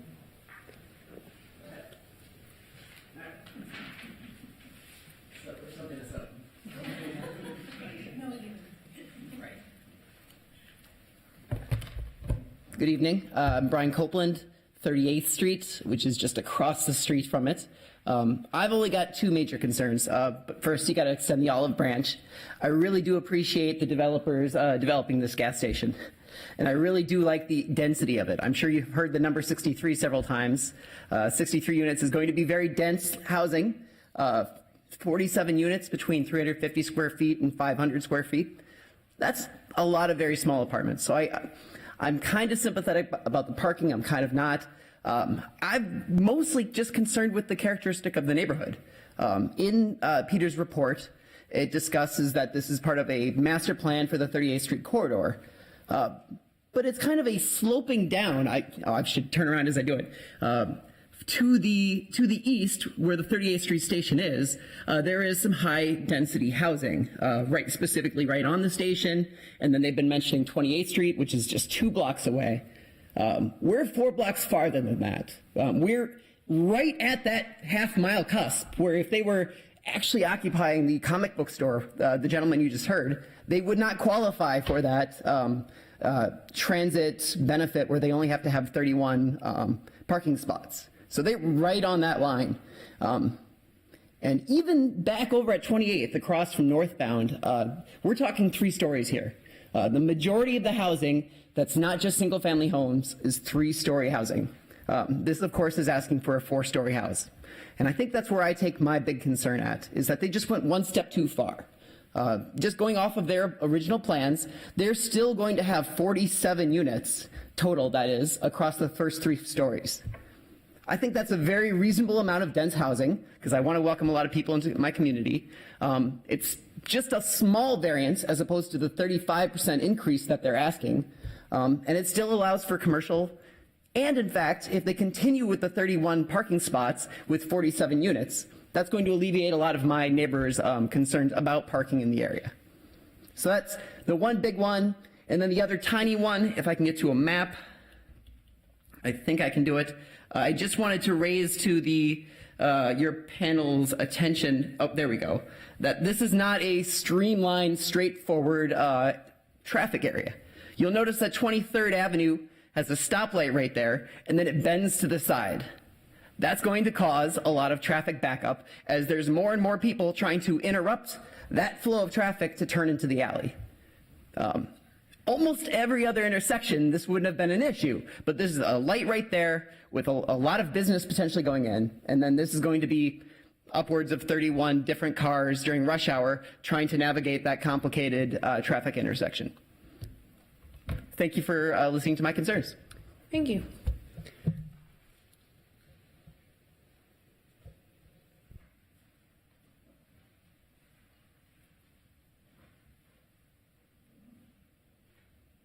Good evening.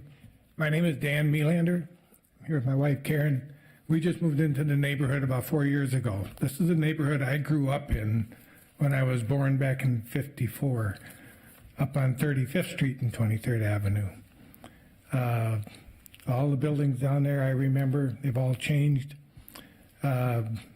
Parking used to be very plentiful, but with all the nursing home coming in, parking across the street was had lots of parking for the nursing home. Then they built the assisted living place. And I'm totally against the whole 63 or 62 units, whatever they're asking. 4 stories is way too high for the neighborhood. It just does not, it just offsets the whole look of the neighborhood. Some of the neighbors have already sold their houses. They're either up for sale, one sold. He had just moved in 2 years ago, but when he heard this coming in, he said, I don't want to have anything to do, this is not my neighborhood anymore. And another lady that lived a little farther down. She has 2 children, 1 in a car seat. Parking for her would have to be sometimes a block and a half away, and she'd have to walk home with her baby in the car seat and then go back and get her groceries. I mean, the parking in this neighborhood isn't right. We've got businesses there. I live 3 doors, and I didn't give you my address. I was 3817 23rd Avenue. I'm 3 houses behind the bookstore. And he does have enough parking back there for himself. But there's other businesses that have taken over where the law offices were on the other side, on the west side of 23rd. And one of them was a dance school, and there were people coming every hour. And things change, you know. And parking is just one of the big units there, or a big thing. And he just described it very well. And the 4 stories, that's just way beyond what we need in our neighborhood. I love my neighborhood. It's a place I grew up in. I've moved back to. And I just don't want to see it go this way. I'd like to see, you know, an apartment building come in. That's fine. It'd look a lot better than that gas station that's there. But what I'd really like to see is something that fits the neighborhood. The neighborhood shouldn't be that overbuilt. 62 cars, 62 units, 31 spots for cars, and most of them will be taking transportation. So that means when they park their cars on the street, they're going to stay there all day long if they work downtown. So it was said very well by the other people, and I'll just cut mine short. Thank you for listening.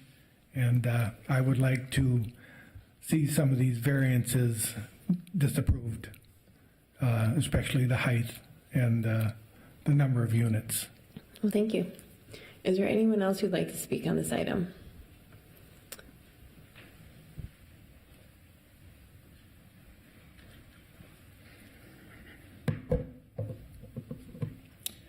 Hi, I'm Rob Zirkle. I live at 3816 24th Avenue South with my partner. So that's the house directly south of the proposed development.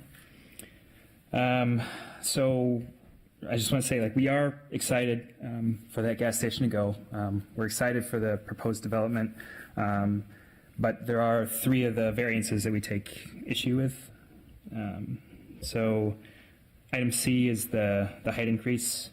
Yeah, it's a 1.34 times increase from the zoning requirement. And the proposed step down on the south side of the building, I appreciate the thought, but it's not wide enough to actually provide relief. We're also opposed to that one for the reason that the development won't stay in the character of the neighborhood. Second one is item F. That's the front yard variance. So we have 32 feet in our front yard to the sidewalk. I think the requirement is 22 feet. They've got 8 feet proposed, so a 2.75x reduction, and a 4x reduction from where our house is. It's pretty drastic. They claim this is to support the minimum parking requirement, but the parking requirement is driven by the relatively enormous size of the building. So it's kind of circular reasoning. So we're opposed to that one as well. The other one is item G, the side yard variance. So that's the north side of our lot, south side of their lot. This is an important one for us. They're going down from 11 feet to 5 feet is what's proposed, 2.2x reduction. Significant. Again, they claim this is to support the minimum parking requirement. This is also circular logic. If it were a smaller building, there would be less units and less parking demand. I'm also concerned about the effect on such a large building so extremely close to our house, the effects on our foundation. They previously told us that the building itself would be further away, but that doesn't seem to be the case. And then, yeah, I guess the last point I'd like to touch on is that we bought the property about a year ago, and we were hoping that somebody would come in and improve the gas station. But our expectation was it would be done in accordance with the requirements.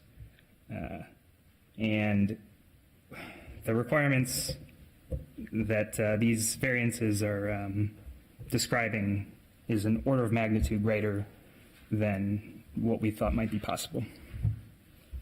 Thank you. Thank you.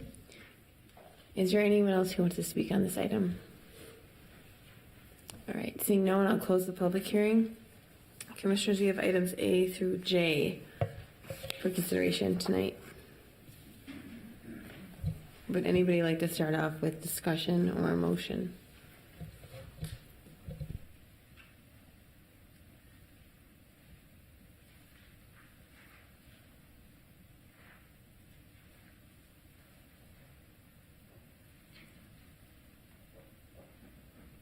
Commissioner Magrino. Thank you. I will make a motion to adopt staff findings and approve item A, the rezoning. Is there a second? Second. There's a motion and a second. Any discussion on this? I think given the location in the station area of the 38th Street light rail station, this is an appropriate rezoning. Seeing no further discussion, clerk, would you please call roll on item A? Coleman? Yes. Colgill? Aye. Ellison? Aye. Kranzer? Aye. Magrino? Aye. Rockwell? Aye. Sweezy? Aye. 7-0. That motion passes. Commissioner Magrino. And I will also make a motion to adopt staff findings and approve the rezoning in item B for the split zoning overlay district. Is there a second? Second. There's a motion and a second. Any discussion on this? Seeing none, clerk, would you please call roll on item B? Coleman? Aye. Colgill? Aye. Ellison? Aye. Kranzer? Aye. Magrino? Aye. Rockwell? Aye. Sweezy? Aye. 7-0. That motion passes.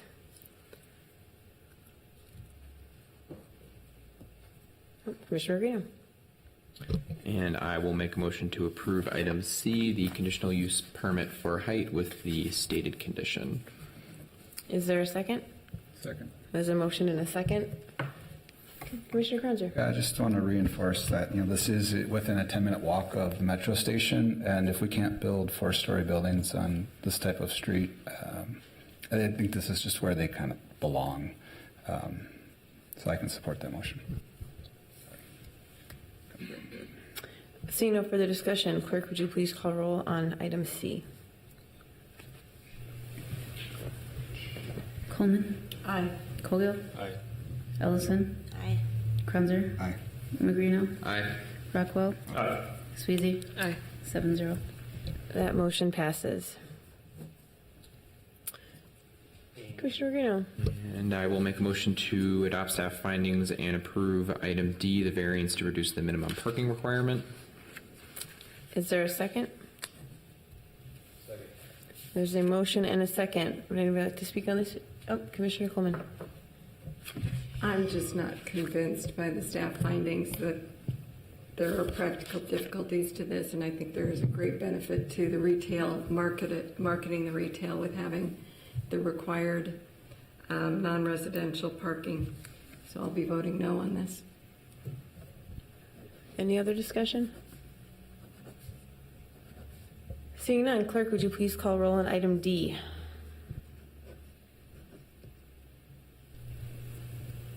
Coleman?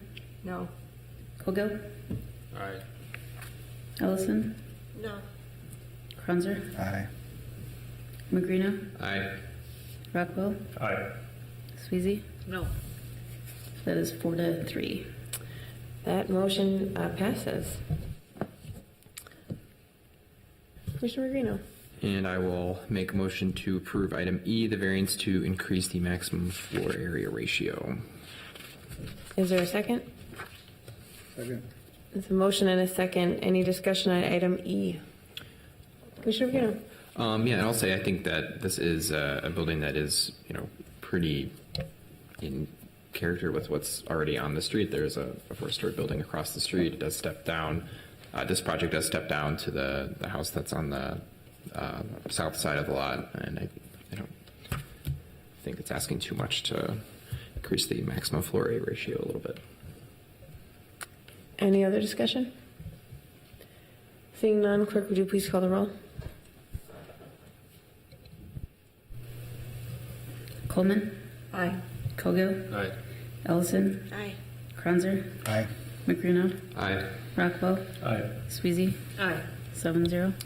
That motion passes. Commissioner Ruggiero? And I will roll some of these up together. I will make a motion to approve the variances for the yard requirements in items F, G, and H, including the two conditions in item F. Is there a second? Second. There's a motion and a second to approve variances F, G, and H. Any discussion on this?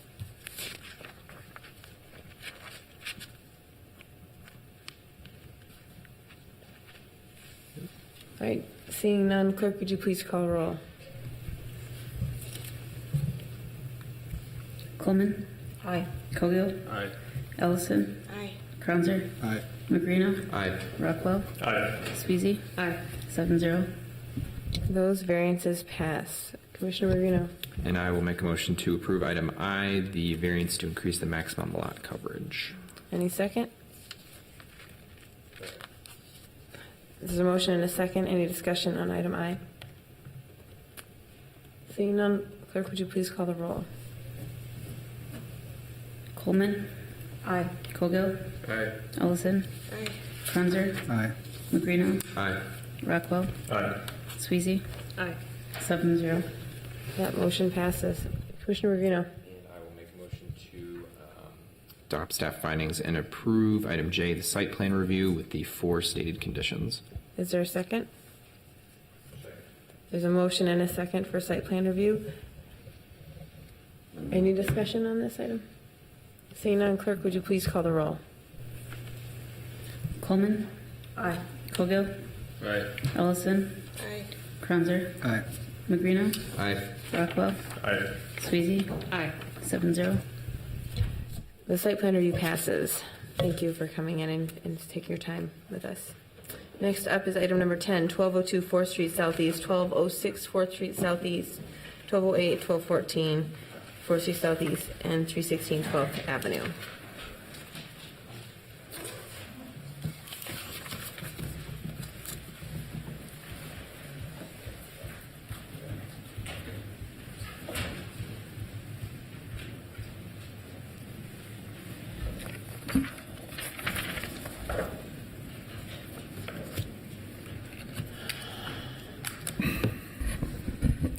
Okay, and this final application before you is located at the addresses just stated in the Marcy Holmes neighborhood. This is in Ward 3.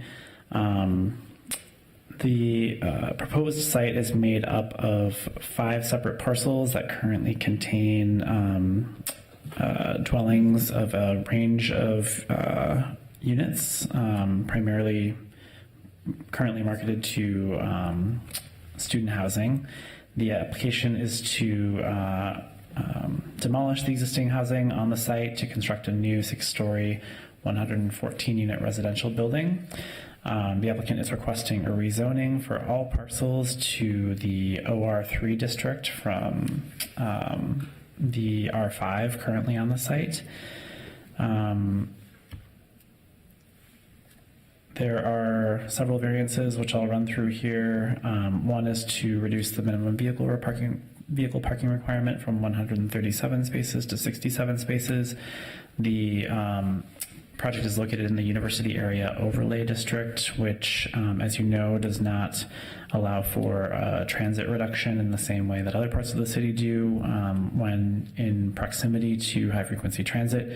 As you can imagine, this parcel being located in the Dinkytown Activity Center is in close proximity to high-frequency transit, and so the minimum parking requirement would be somewhat less than what the applicant is proposing to provide. There's also a variance to reduce the minimum loading requirement from 1 small space to 0 spaces.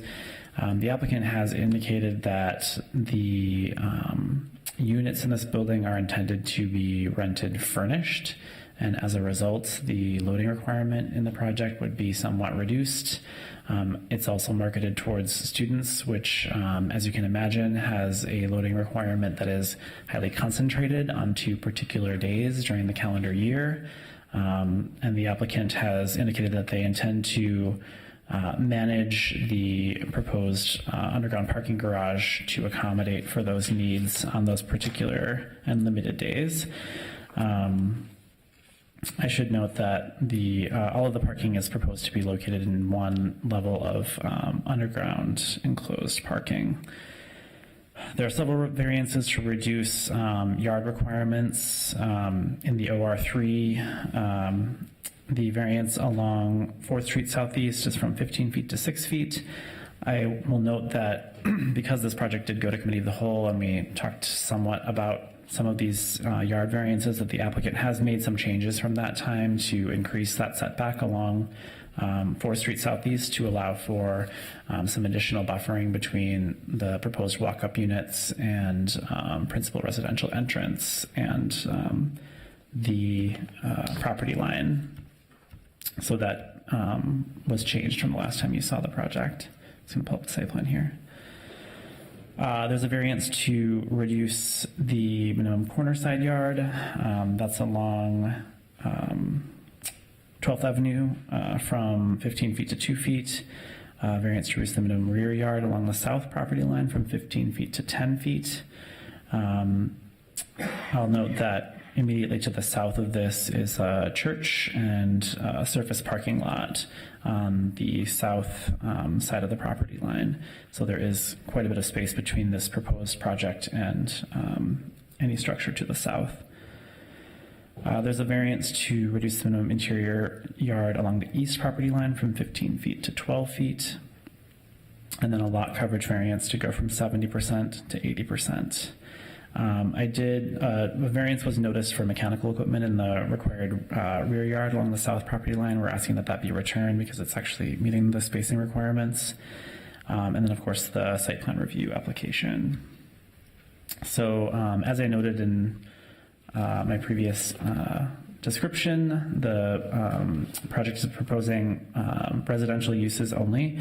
There are several walk-up units along 4th Street Southeast and then along 12th Avenue Southeast, lining the ground level of those elevations, and then the principal entrance, which you'll also note has been moved since the last time that you saw the project in response to feedback that we heard at Committee of the Whole, to along the 4th Street Southeast elevation.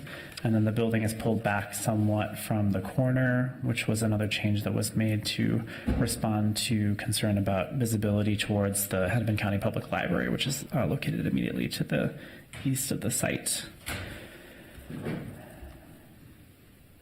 This is the one level of underground parking. And then the last thing that I will note is that the elevations that were provided in the packet to you are changing slightly in terms of color. So there's an additional green color provided for some of the fiber cement or some of the metal panel that's proposed on the project as an accent color. And those are reflected here. So I think I will pause there. I will note in terms of the land use features that we are located on the community corridor and within the Dinkytown Activity Center. And I'll take any questions. I see no questions. Thank you, Peter. Would the applicant care to speak on this before we open to the rest of the people? Hello, Commissioners. Neil Reardon, ESG Architecture and Design, 500 Washington Avenue South. Our team is here available to answer questions. Carol Lansing, land use attorney, Struan Robertson, CA Ventures, the developer, and Ben Johnson with Kimley Horn. And we will note that there was some concern on stormwater questions in the neighborhood letter. So Ben will address those if there is questions. Thank you. Thank you. Would anyone else care to speak on this item? If so, please come forward, list your name and address for the record, and any concerns you may have. Evening. I'm JP Anderson. I am the facility manager for the Church of Jesus Christ of Latter-day Saints located immediately south of the proposed development. So I do not reside there, but I am the owner's representative for that church facility. It's one of several that I manage throughout the state of Minnesota. And I do have to apologize ahead of time because I've not had the opportunity to meet with the developer or the architect with my travel schedule and some of the departmental changes that we're experiencing nationally right now. So some of these points may be things that we discuss outside of this meeting that might address some of my concerns for the church itself. The primary concern that we bring to the table really is regarding the parking variance, because the reduction is a significant reduction. It's about 50% reduction. And as much as we'd like to say that it's a transit-friendly area, it's a walking area, we'll put in a lot of bike racks, et cetera. People don't ride bikes in the wintertime. And in this particular part of town, we're very, very restricted on our parking as it is already. On my particular site, we have anywhere between 100 to 130 people that will come in for activities. In our particular instance, let alone the impact on the community, we're a church facility, a church educational facility. And so during the week where we hold classes, we don't have our max capacity of parking utilized. Where we are impacted the most is our evenings, where we have socials and other activities, and on weekends when the primary use of parking in that neighborhood and in that community is in highest demand, not only for the residents of the community, but for visitors and others in the area. And so in that particular instance, we definitely have some significant concerns over the parking reductions. I met just a couple of years ago with university parking officials as well as city parking officials when the Vikings built U.S. Bank Stadium, and they were meeting at the playing their games at U of M, and there was quite a large involvement from the community at that point in time over parking, and we were able to make some great headway on opening up parking on University on weekends where it's in high demand and maybe traffic flow is in a lower volume than normal. And so in that respect, I think there's some opportunities for us to have some discussions on that and revisit that particular variance because of the parking restrictions and the significant impact it will have on the community. I know the church next door to us, we're fortunate. We have 36 parking stalls for 120 people. That's unheard of in that part of town. We're talking 114 units of people versus my 115 people, 114 people. And those aren't just students, by the way, that come into our facility. Those are what we call our young single adult population, kind of the 18 to 30 that come in from all over the Twin Cities for church services and activities as our central kind of hub for those particular type of activities on top of being a church educational facility. Some of the concerns also that we have with having that much more student housing added to that particular area, having historical experience down at the University of Florida with a very similar situation, church educational facility right at the University of Florida campus, neighbored by apartment housing. On our particular instance, we saw a lot of increase in abuse of our property, where we have an open dumpster out in the parking lot for our use. We routinely are paying for disposal of student belongings, things that are illegally dumped on more than a few occasions. And as much as we put locks on dumpsters, put up video cameras, talk to the police, there's only so much we can do to mitigate that. And it becomes a real issue because we now incur a lot of additional expense for the haul of items that we can't dispose of in a regular dumpster on a regular basis. Some of that concern also comes from increased liability of increased foot traffic in the area. That's something that, of course, we deal with being a public facility and people coming across our property on a regular basis. We understand that. It's just a concern that we still share and bring to the table for having that kind of a property. Granted, it's a student area. We understand that. There's going to be foot traffic. There's only so much we can do. Fully understand that. One of the things I would love to see would be a study with respect to shadow, and that might be something that I'm not sure has been done yet, just because we are a single-story residence, and it will be on the north side of our property, where we already have an issue with mold and mildew growth on the north face of our roof and on our exterior brick that we try to mitigate on a regular basis. Having 6 stories go up on that north side, although we do have a full parking lot and the additional 10 feet, right, per their variance, between us and their facility, that would be something we would love to revisit to see if that really will have an impact on us as far as our long-term maintenance costs for the for us in our particular case. And I think our other concern is just the overall safety of the area. With the decreased number of parking stalls and the increased traffic flow in the area, it's a real challenge for us to get in and out of our parking lot with so much pedestrian traffic already in the area. And it does really create just that much more foot traffic that really is a challenge. I know, again, we love to say that we're going to have people go on foot, and there are. A lot of students do go on foot. Having managed student housing before, myself for almost 8 years, a lot of students do go on foot. The reality is, though, there are just as many that have cars and are just not willing to give those up today. So it would be my preference that the variances be revisited after there's some more discussion regarding the parking variance, and that be put on hold for right now, and that some other discussions be had regarding those other variances in particular, so that a shadow study can be done for our benefit on our property, as that will be the most directly impacted by that. I'm sure there will be other options or other concerns brought up, but I appreciate you hearing me out this evening. Thank you. Is there anyone else who wants to speak on this?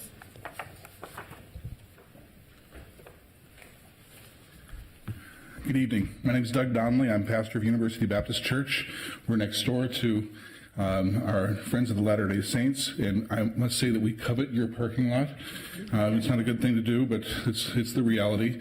We've got 12 spaces. They've got a lot more than that, and they're very generous in letting us use it from every once in a while. I also serve on the Dinkytown Business Alliance board, as well as the Marcy Homes Neighborhood Association board, and was part of the small area plan group for Dinkytown that was developing the plan there. I would like to point out that the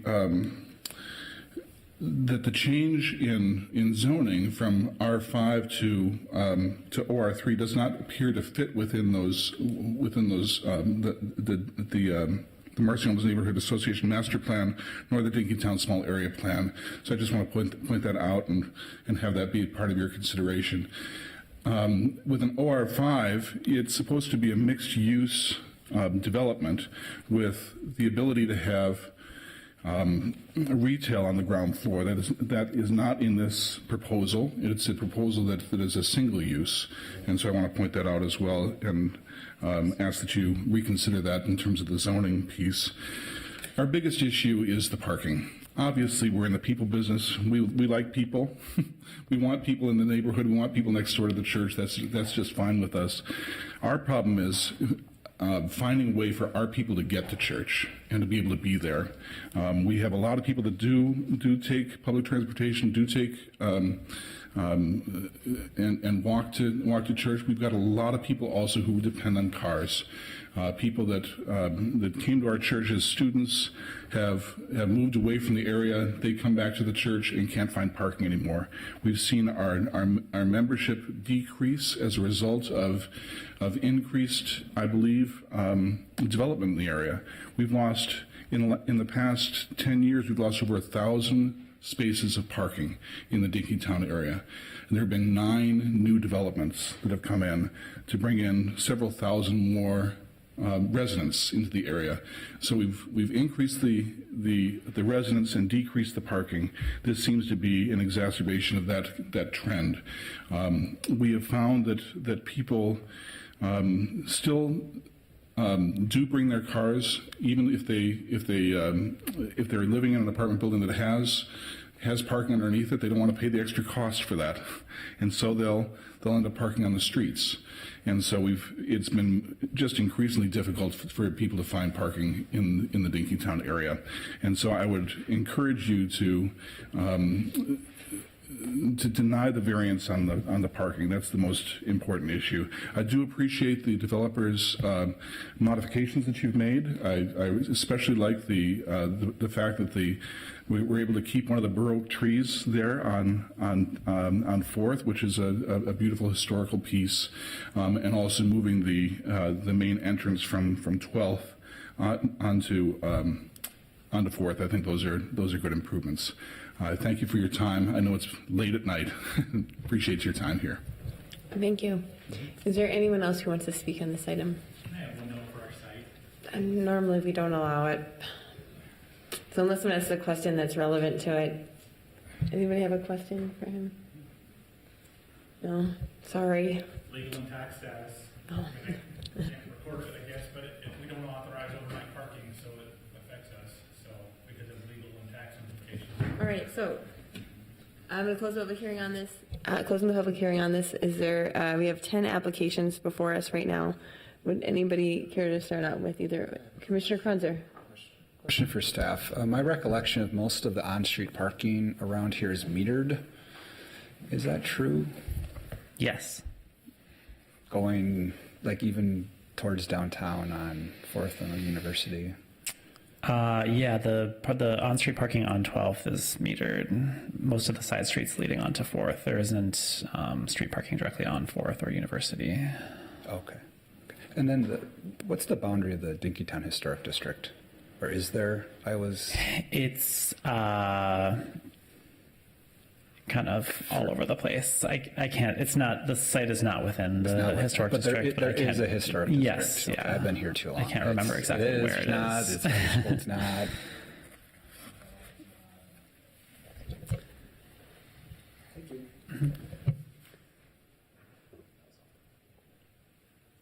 Does anybody have a motion or a Question for the applicant. So I appreciate all the changes you've made since Cow. The entrance is now on 4th. Is there a canopy at the entrance? It seems like you got a tree in every illustration I want to look at. It seems like there's a tree right in front of the main entry. Commissioner, there are trees on each side of the courtyard. I'll get to the right. Slow. So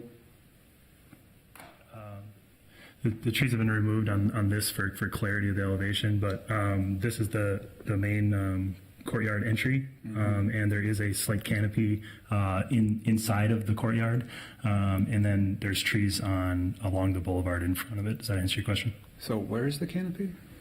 I see the sign that's not above the door. That's not the door. So that's not the door. The sign is on the corner. corner. So this section here of green is where it recesses back into the courtyard, and there is a slight canopy at the entry within the courtyard. Oh, set back. Set back the distance of the courtyard. You think that's... Well, okay. I can go to a floor plan here. I can show you.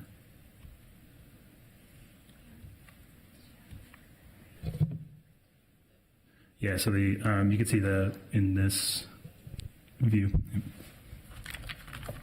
Can you put it on the street level for that view? Sorry, so we can kind of get a sense of. And how far does the canopy project? Canopy projects probably 8 to 10 feet out from the edge of the building at the courtyard there. And why isn't the door just facing the street? Due to the programming layout there of the entry, it was decided that the door would be better at the corner there. And what we were looking for there is a glass facade that looked all the way into the interior courtyard. Programmatically, it was just a preferred location. How do you think it will perform via wayfinding, though? Well, what we're looking for is the courtyard really announces the entry. So once you're there, the door would be very apparent underneath there. What about the courtyard announces the entry, in your opinion? Just it's the relief on it's the relief on 4th, and there's signage here at the corner right here. Yeah, where there isn't a door. So where there is not a door, correct? Yep. But in elevation, I think it would be clear that that is the only place to enter. Go to a rendering here for.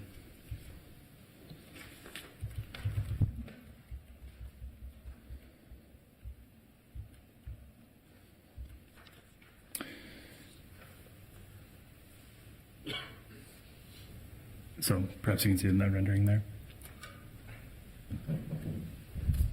Any other questions? Does anybody have any questions for the applicant? No.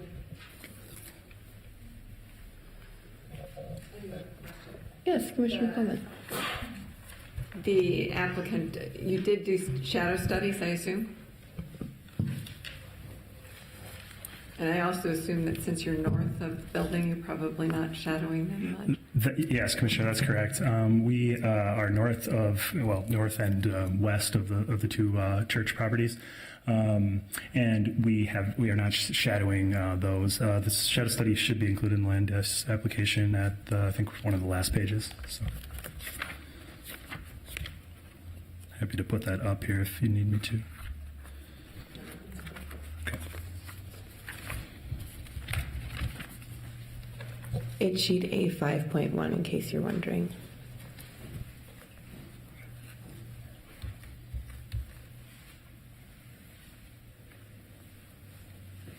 So, as the commissioner noted, the project is located to the north of most of the other uses on the block. So the shadowing effect is concentrated on the public realm, really, and then obviously it's most concentrated during winter months in those top three.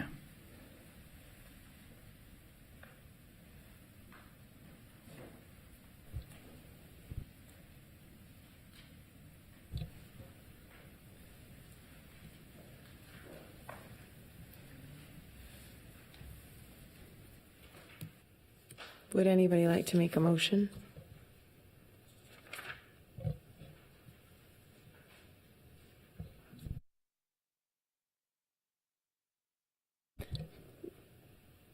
Commissioner Magrino.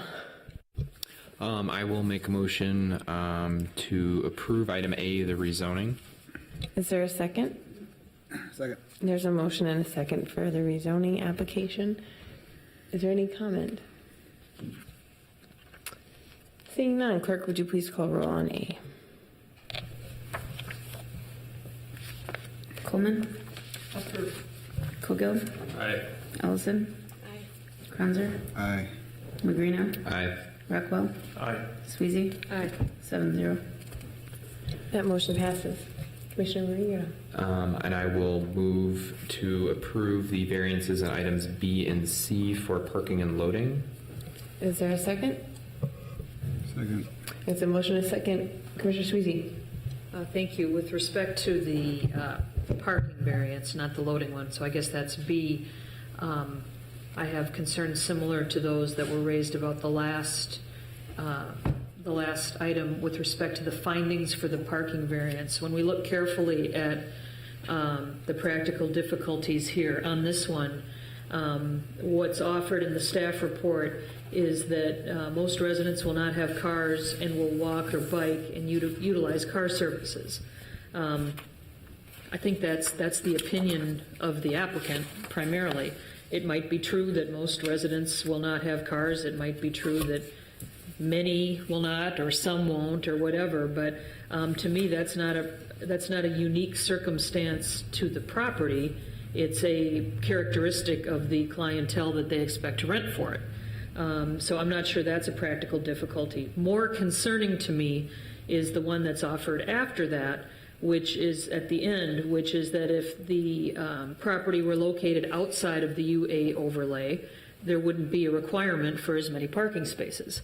Now that can't be unique at all because all the properties in the UA overlay are properties in the UA overlay. So this parcel is not at all unique that way. I just don't think that this finding is sufficient for a variance of over 50% here. It's in the UA overlay. The teeth of the UA overlay are site design and parking. Those are the only two things really in it. So I'm not going to be able to support the motion to approve item B. And if it's with C, then I'll have to vote against both of them. Commissioner Rubino, would you like to separate the two or just keep them together? I think she can still vote against one, but not the other, right? We'll just call roll on each one individually then. Yeah. Any other comments? I think I'll just note, I think this is, in a sense, sort of a uniquely situated property where this is probably about one of the most walkable areas in the city that is, extremely well served by transit. It's easy to bike around, it's easy to walk around, it's easy to get to and from the university. And so I think that is, in a sense, a unique circumstance. All right then, seeing no further comments, clerk, would you please call roll on item B? Coleman? Aye. Colgill? No. Ellison? No. Kranzer? Aye. Magrino? Aye. Rockwell? Aye. Sweezy? No. It's 4-3. That motion passes. And then clerk, would you please call roll on item C? Coleman? Aye. Colgill? Aye. Ellison? Aye. Kranzer? Aye. Magrino? Aye. Rockwell? Aye. Sweezy? Aye. 7-0. That also passes. Commissioner Reno. I will make a motion to approve the variances in items. I will make a motion to approve the variances in items D, E, F, and G for the yard requirements. Is there a second? Second. There's a motion and a second for variances D through G. Is there any comment on those items? Seeing none, clerk, would you please call roll? Coleman? Aye. Colgill? Aye. Ellison? Aye. Kranzer? Aye. Magrino? Aye. Rockwell? Aye. Sweezy? Aye. 7-0. Those variances have passed. Commissioner Reno. I'll make a motion to approve the variance for item H, increasing the maximum lot coverage requirement. Is there a second? Second. It's a motion and a second for item H. Any discussion? Seeing none, clerk, would you please call roll? Coleman? Aye. Colgill? Aye. Ellison? Aye. Kranzer? Aye. Magrino? Aye. Rockwell? Aye. Sweezy? Aye. 7-0. That passes. Commissioner Reno. I will make a motion to return the variance in item I to allow the mechanical equipment in a required yard. Is there a second? Second. Any discussion? Seeing none, clerk, would you please call roll?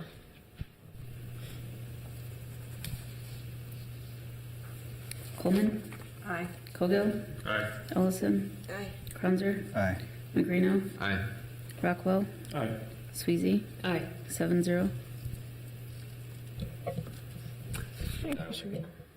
No, go ahead. I'll make a motion to approve item J, site plan review with the 7 stated conditions. Is there a second? Second. Commissioner Reno, would you be willing to entertain an 8th condition that the front doors should face 4th Street? Yeah, I think so. Would you want that to be in the courtyard or right on the street? I'll leave that to your discretion if it's your motion. Okay. I guess I don't have a specific, yeah, that's fine. Can I offer an alternate motion? Please. That the applicant work with staff to enhance the visibility of the entry, to let them work with signs or canopies and not necessarily require the door itself to be rotated. And your reasoning for this is?